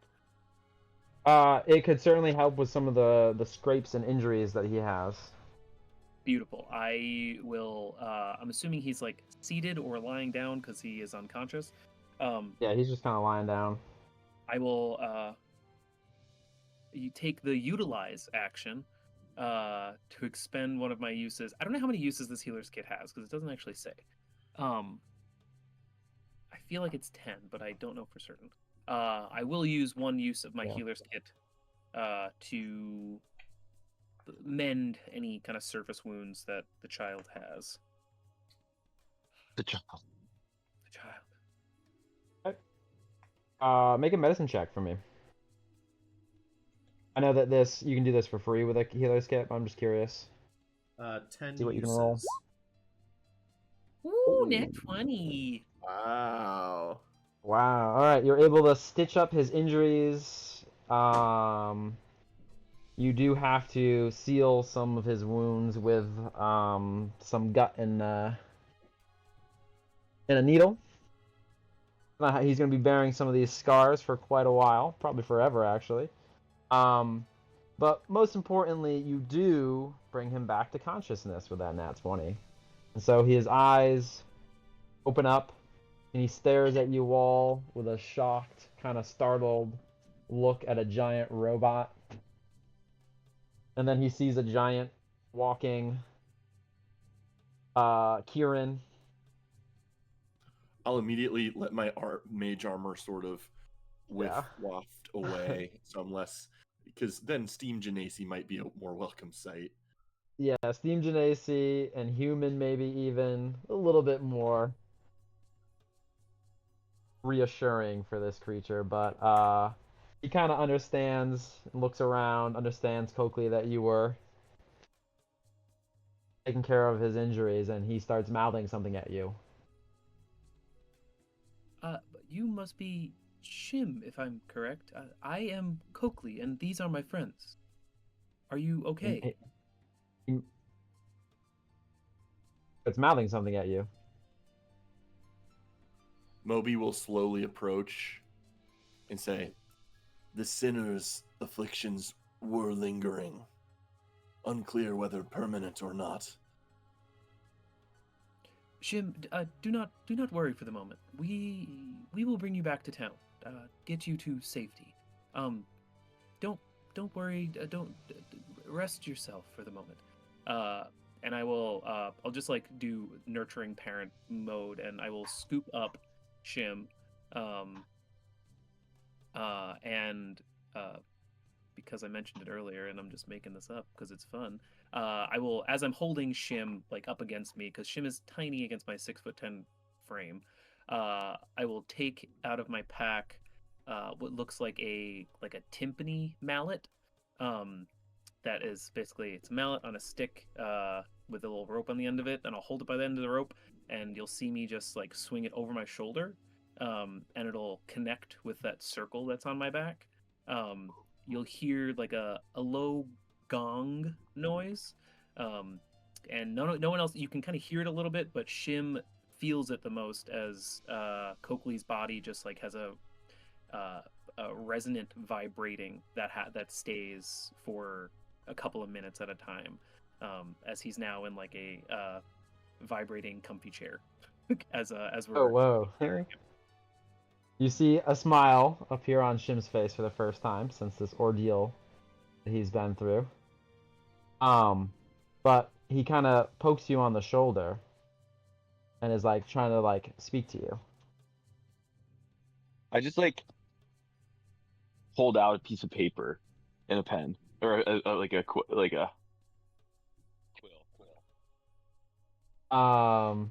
He like looks at it, trying to think of how good 9-year-olds are at I writing. was like, what grade are 9-year-olds in? Yeah. You learn letters in first grade, second grade, Yeah. Okay. some words, so you can get some words for sure. He is writing. He writes the word monkey, and then like where is it?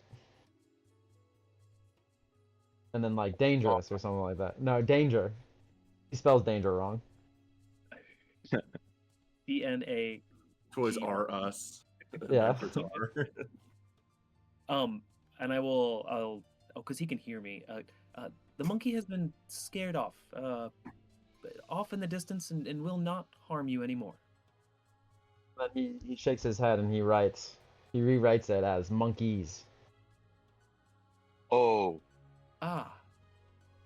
Perhaps we should make haste back to the village, back to the town, city. I don't know what size this place is. Perhaps we should get to a relatively safer place first. And I'll start south, I guess, is the way that we came from, right? Yep. Unless anyone has anything else they'd like to do, I recommend we, again, retreat. no, And I'm I'll pretty start- good on dead trees. I glance over in the direction 100 feet away, 200 feet away, whatever I can possibly see, to see if the dandelion is off in the distance flying around the valley, the quarry, or not.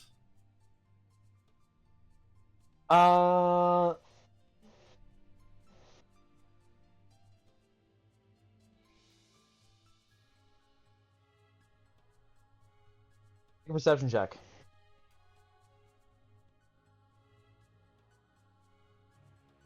It's tough to get in your mind in the mind of a dandelion. Monkey. You do get a glimpse of its tail peeking up, but it is only momentarily. maybe it's finally left that position it was in, and you notice it drifting down to the bottom of the quarry once again. I'll mention to But the that's all. party, the dandelion still stalks those grounds, and whether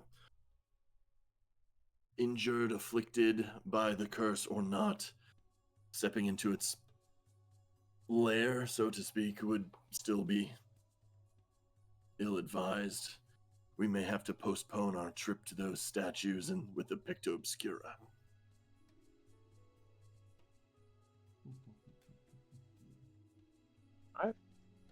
Yeah, I'm trying to remember before you go back. We found an instrument, right? The lyre. Um, but out in this area, we didn't have anything else we needed to do. Oh, and it was suggested that that lyre was Shim's, right? No. Are you asking?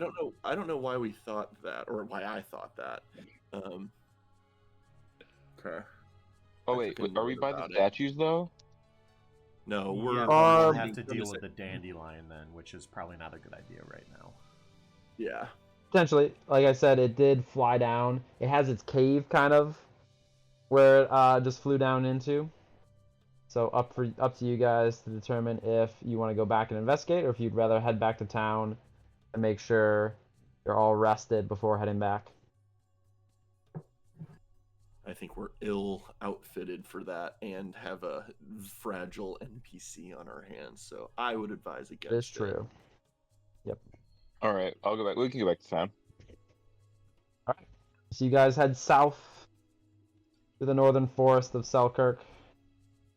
And it is getting late in the evening. It does get dim this far, I guess, along the spine, this far away from Jaland proper itself. So you guys are getting a little bit tired, sleepy. It's probably time to get some rest pretty soon. And I'm gonna take you guys back to the village map, if I can find it. Yeah, head right for Ease and Breeze, or Breeze and Ease, whichever one it is first. The Yeah, I'm breeze and the ready for it. ease. All right. As you get head towards the northern gate, however, you do get stopped because you see Wendell is on guard now, and she observes you all heading along the road, and she asks you all, "How fare the winds along the northern road this day? I'm surprised to see anybody out. Did the dandelion cause you too much trouble? Have you returned successful from your hunt?" It proved dangerous. One part successful. We have retrieved a missing package of sorts, and I will kind of gesture to Shim, and I'll just like start continue. I'll do the breath thing, and I'll put my hand down, and I will try to just start walking by, because I'm like, I want to get this kid home. We'll do the same gesture back. Breathes into her hand and drops it to her side. And she says, "Returning Shim. He seems not too worse for the wear, or at least hopefully these cuts and bruises will heal. I'm surprised the dandelion would do such damage to this young boy. Well, Holly will be relieved. She owes you all a lot of thanks. I bet she won't let him out of her sight until the festival is over.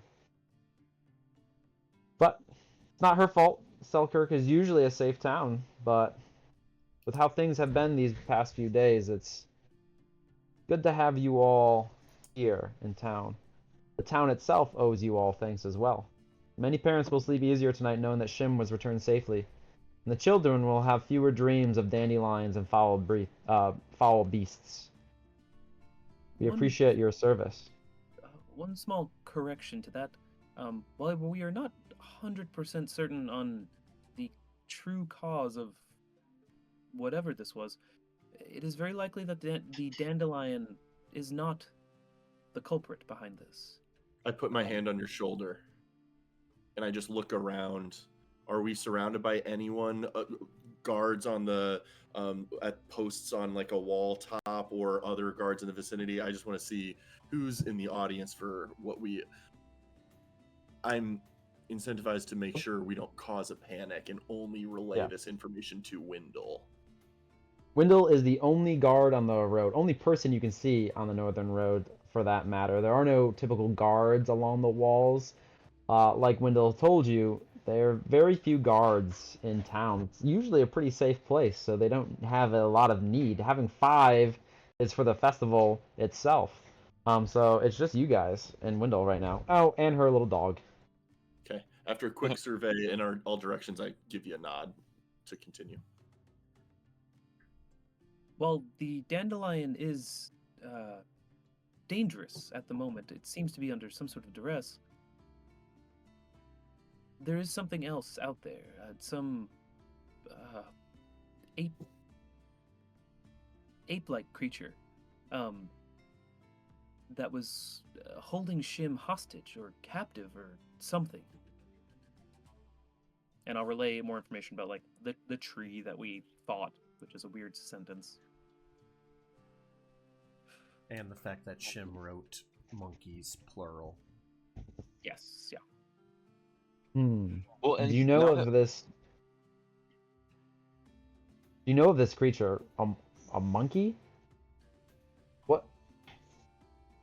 A curse what- in the shape what- of this monkey creature.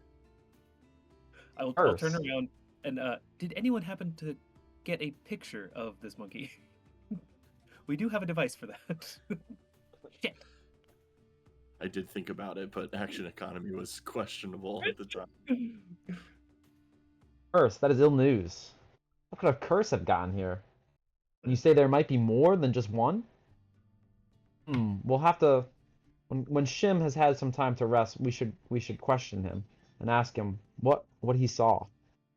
I wonder if this curse hitchhiked on one of these outsiders in towns.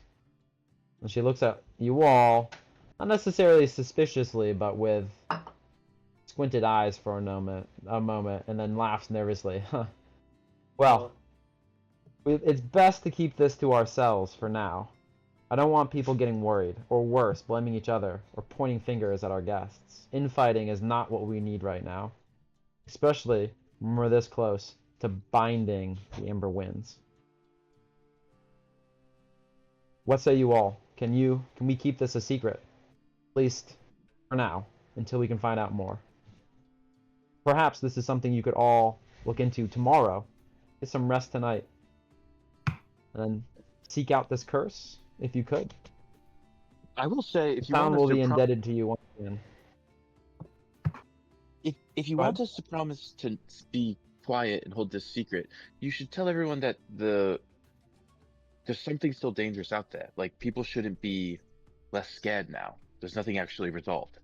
We just know that what it is a little bit more clearly. If you're not going to warn people about the specific danger, don't make them comfortable and leave, right?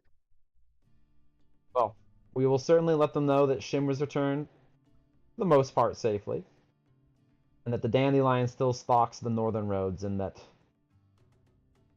none of the townsfolk should travel that way. However, I'm concerned. Eventually, we will need to go to the spring to prepare it for the effervescence. We won't be able to hold people back for too long. If we could resolve this soon, it would be for the better. Or else, I'm worried more people might fall to these curses. I'm interested to learn more of curses in these lands. Perhaps on the morrow we can discuss what benefit to our party might be available for us acting as scouts.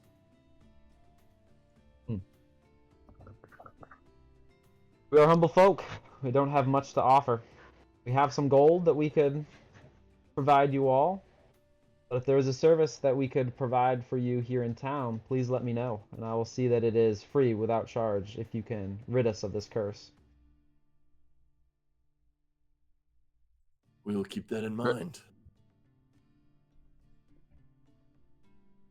Reputation and services are good payment to me.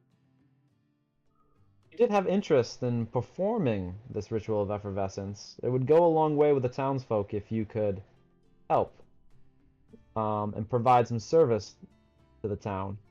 Reputation will go a long way when it comes to actually deciding who will be the one to perform the ritual. Now, the town folks who participate, but you will also need the blessing of the Kirin as well. There are some in town that can tell you more about the ritual. I am no expert. With a quick could side tell eye us- glance at Jay, I just say, suddenly I feel much more incentivized to help your humble townsfolk with everything I can offer. Who are we to talk to about the ritual? There are some experts in town. I do know of a man, an outsider, who has come here. His name is Graydon. If you search him out, he should be able to tell you more. He's here with his Please spell it son. in chat. Yep. I do believe he's staying at the Ease and Breeze as well. His son, what was his name? I believe it was Rem. And we spoke with Rem, right? Who impressed Rem? The was one of small the Volt, boys.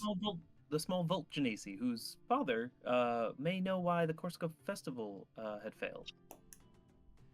Hmm. He would be quite Dad's interested- name is Gray. Yeah, that's fun. Yeah, yep. All right, that's sweet. We have a plan. And she says, "Thank you all once again." And she does adjust her down. And for rescuing Shim, you all receive 1 point of heroic. Oh my God! Don't say it. I was about to say it, and you Inspiration. said don't say it. Jesus Christ! Yeah. Each one of you 1 point Hell yeah. Hell yeah. for your heroic deeds. I'm assuming we head back to the Ease and Breeze. Ease and Breeze reunite Okay. Shim with Holly for sure. And Back to the Ease and Breeze. These And try and homies are no delicately- longer here. yeah, try and delicately navigate social norms as I'm like, our rooms are ready for us, right? You knock on the door. Yeah, I'm gonna take you to the actual Ease and Breeze interior. Might as well. Hey. The whale person. The heavy oaken doors open wide, revealing the interior of the Ease and Breeze. The scent of spiced cider and burning pine greets you. Low wooden beams stretch across the ceiling, etched with carvings of spiraling wind spirits and scenes of the Jin Wars. Similar to Moby's little headband, it depicts the Jin Wars throughout all of the rafters. A massive... Jin Wars, is that what you said? Yes, the Jin Wars. A massive hearth dominates the far wall. Its crackling flames cast flickering fingers of even brighter light, because it's always bright in Jaland.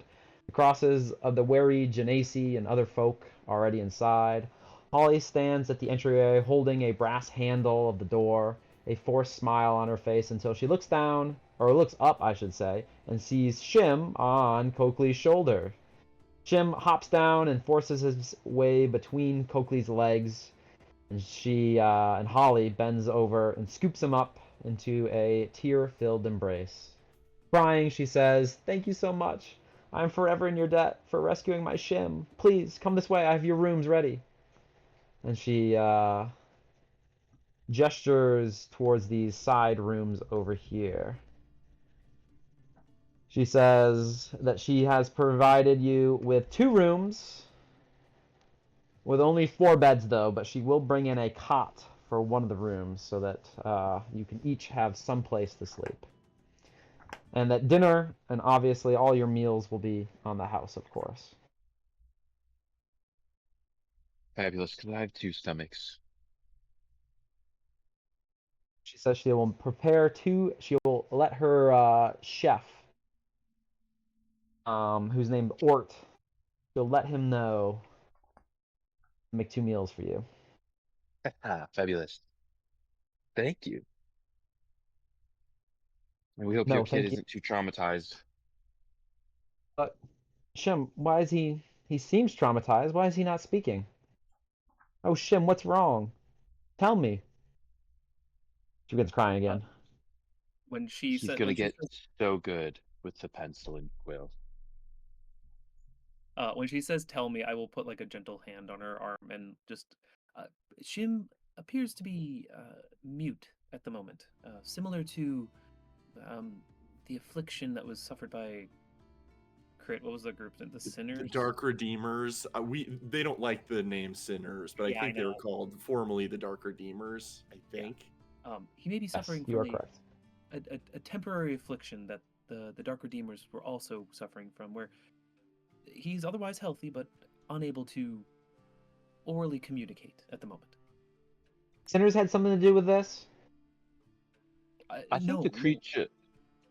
There was a creature that held Shim. It was a little monkey thing, and it seemed cursed. And I think because it harmed him, now he's A afflicted monkey? with A the curse. curse? He says Wait, it was kind I of not supposed to say loud. this? Absolutely not. Oh, honestly, that's just Mike Jacoby being stupid. Maybe Telemachus didn't. Gift What would and I have gab. said? Yeah. Hang on. Actually, I will say, I. we are actively investigating the root causes of this, and after having spoken to Wendell just a few moments ago, we are planning on waking up nice and early tomorrow to continue our investigation and make sure all of this is sorted out before the festival truly begins. Well, I'd still check in with those sinners. I kicked them out, but afterwards I heard they've found an abandoned house down south to stay in. Those sinners are up to no good. I don't trust them. I'd check in with them. Maybe they caused my boy to lose his voice. Oh, Shim. Wish you could speak. And Shim's like trying to like say stuff, like he's like trying to tell this. You can kind of tell he's like trying to tell a story. He seems like he's kind of his spirits have been lifted, and he's like talking about you know you can't hear him say it, but he's like miming out like swords and like magic spells and stuff like that. Throwing daggers. Trying to relay your tale unsuccessfully to his mother. He's a little mute Jiri.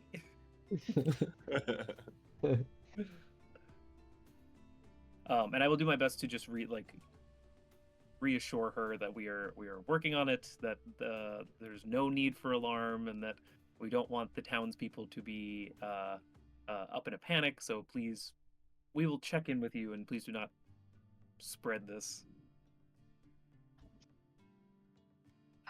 Okay, well, I'm rather busy and I need to see to Shim, so I'll leave you all to your rooms.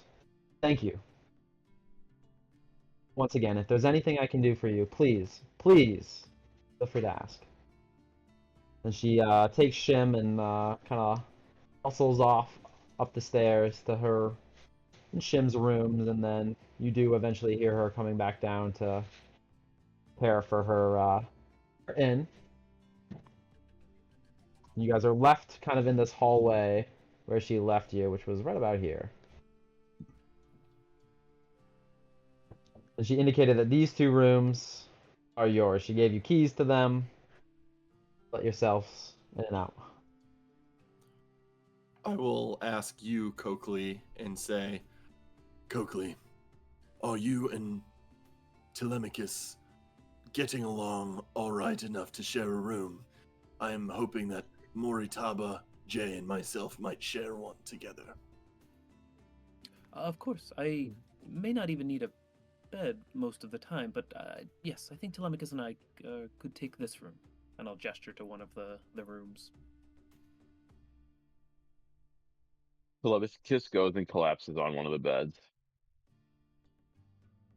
I Not to test sleep, but I walk to into lay another down. room and like sort of fluff the pillows, test the spring or feather down of them to gauge which one is the nicest, and eagerly offer it to Jay. Jay sits down silently on it. Silently as always. Waiting for an opportunity for the three of you to be alone. And then I'm eagerly also, please, I'll see someone like walking by, or I'll make a comment to Holly before she leaves us and say, please do have that cop brought around for Moritaba as soon as you're able. Yeah. Knew that was going to be the score.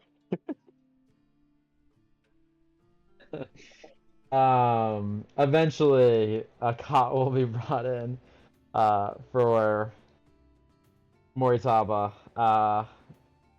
Very I love that small, MK uncomfortable. just virtually has no say in the matter, kind of. Because his character's sort of complicit, I guess. Oh, he was ready to rough it on the floor. We'll have one. Well, Kofi won't even be in the bed in this room, but you'll be on the floor in that room. And all the whole party's like, as it should be. Moby pushes the Kofi just two. sits on. Yeah, Moby, you push the two twin beds together. For what? For your Then queen. I use the cot. Then Oh, Morty yeah. on the ground. Yeah. Jay's got a queen bed, and then in the other room, I'm just like sitting on the end of the bed, and like when it goes to sleepy time, I just power down, but I stay sitting like at the end I of the picture bed. that too. Yeah. Kind of disconcerting that you don't lay down. My eyes are just doing that like a like low power mode. Can you look at the wall? It's kind of hard to sleep. Like when you leave your cell phone face up at night. It's so Yes. There's a little cot. Perfect. to scale. You put it at the foot of a bed. Oh man. It's as small. It's the same size as a Foot Locker. It's just a pad put on top of a Foot Locker. Oh man. But yeah, otherwise, let the night sort of commence. I might make my way out as normal Steam Genasi form into the general space once for like a tea or hot water, but not ale, and then retreat back to the room. Yeah, and I know we're low on time, so we can always deal with interactions with, if we want to find Graydon or speak to the whale person or the other characters that are here in the inn. We can always do that next time. But I did want to do a little bit of stuff while you guys were asleep, if we have time for that. Yeah. Hell yeah. Can I do a small thing? Can I have? Yeah, Telemachus, anything you want to do, go ahead. Telemachus, can you make a perception check for me, please? I literally was rolling a d20. I rolled a 3, so I have a 5. Sorry. You just see my eyes glowing.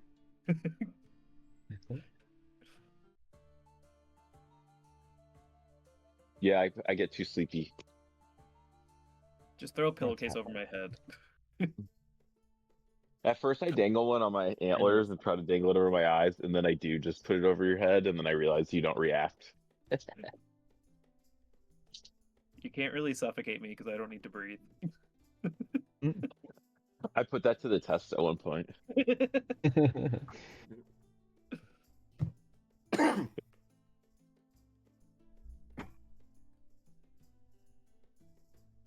That's all I had. Sweet.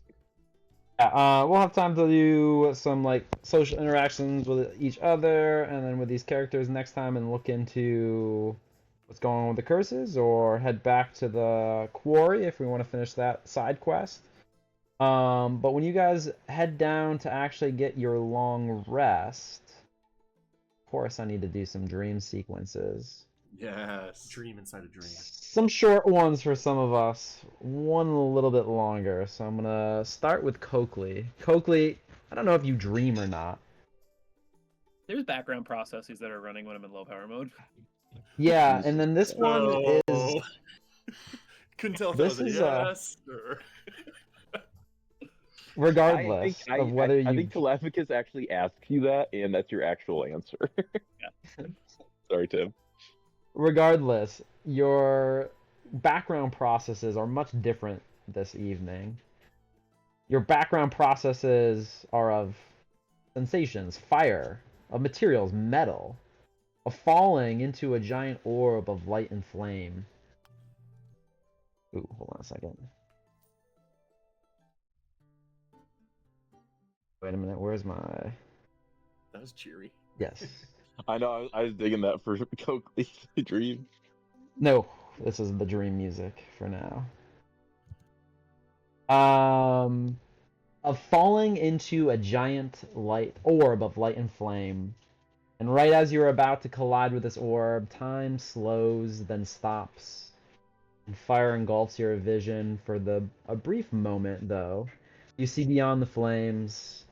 You see gears and wires and circuit boards, pneumatics and glyphs, all the things that are made up of your body.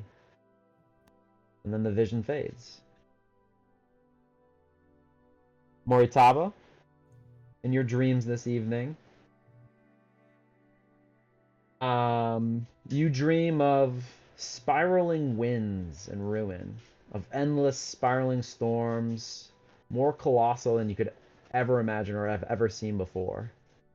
As you try to run from these storms, they pull you toward them, and you are at once lost in a spiraling of winds. An uneasy sleep for this evening, for all of us, in fact. Morientaba, your dreams are of a dark Jinn king, seated on a throne, the throne of Jaland. And behind him, the reliquar emits not light, but shadow across the galaxy. The king wears a crown of 7 spikes, but his face is blurred. He nods to you as he stands, and offers his hand out toward you as your vision fades. And then finally, Telemachus. In your dream, you find yourself in a Skyland spring, one that you've never been to before. It's warm. The soothing water bubbles upward around you as if the surface of the water was on fire. You float in the spring without needing to tread water. Lights that look like those from your arcane focus shimmer all around you on the surface of the water. And a voice calls to you, a voice you've never heard before. Yet it seems strangely familiar, almost nostalgic. It reminds you of Ithaca, of home. So distant, yet so close at heart. The voice is muffled at first, and you realize why it sounds familiar. You've had this dream before, but you can never make out what the voice says. But here, in this beautiful spring, the words suddenly seem to crystallize, and they say, "Find me. Here, at the spring in Selkirk." Oops. And a face emerges from the water in front of you. Water kind of splashes and cascades off of it as it breaks the surface. You can't quite make out its form, but a friendly smile appears on its face. Is it a Kirin or an elf? Either way, the creature pushes something across the surface of the water towards you. It's your spellbook. The voice begins to speak once again. Take this with you. You'll need it. And give it a read for once, would you? The face's smile begins to fade, though.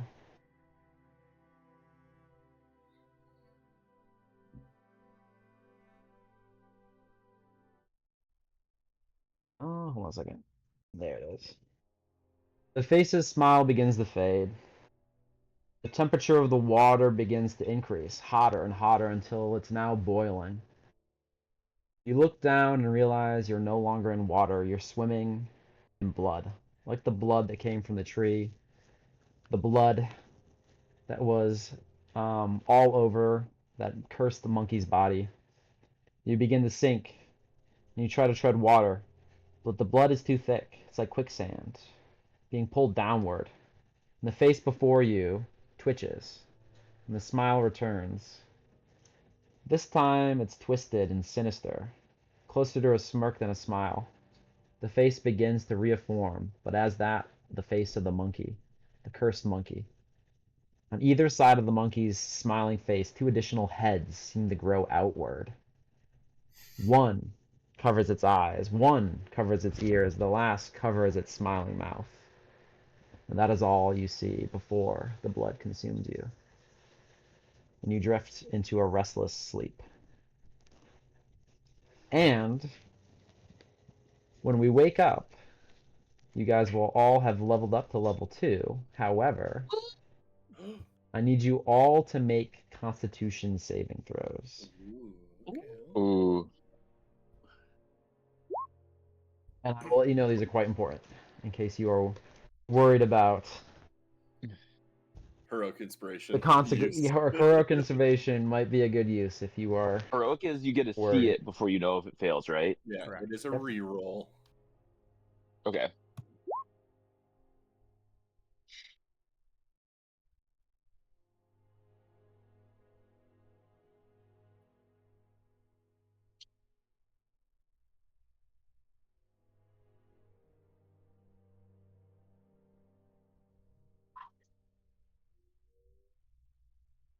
Holy shit, nat 20. Wow. That was lucky. Oh God, I got the low ones. All right. It was my moon die too. You are all successful with your rolls, and you all receive the benefits of a long rest. However, like I said, your sleep was very uneasy this night. And for you, Telemachus, a pit of anxiety that the other characters have felt before sits in your stomach when you awake. Woof. You'll have to tell us how you externalize that next time. But we are Okay. all leveled up to level 2. Hell Level up. yeah. Level up, level up, level up. So we think, and I know we don't have words and mechanics in world to use yet, but we storm sense or volt sense from Coakley, curse sense, spring sense. Has Moritaba encountered wind sense yet, or no? Nope. Okay, no, not Still known for Moritaba. There have been plenty of wins, but not enough to trigger this sense. Okay. Or not the specific type.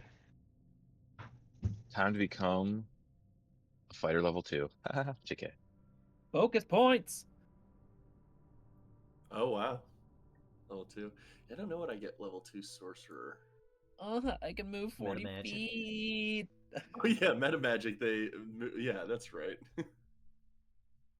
Which I can use right out the gate because previously it was just, hey, you can Yeah. create spell slots or sorcery points back and forth, but you can't do anything with your sorcery points yet. Kind of. You could just create an extra spell slot. But yeah, I have actual meta magic I need to choose now.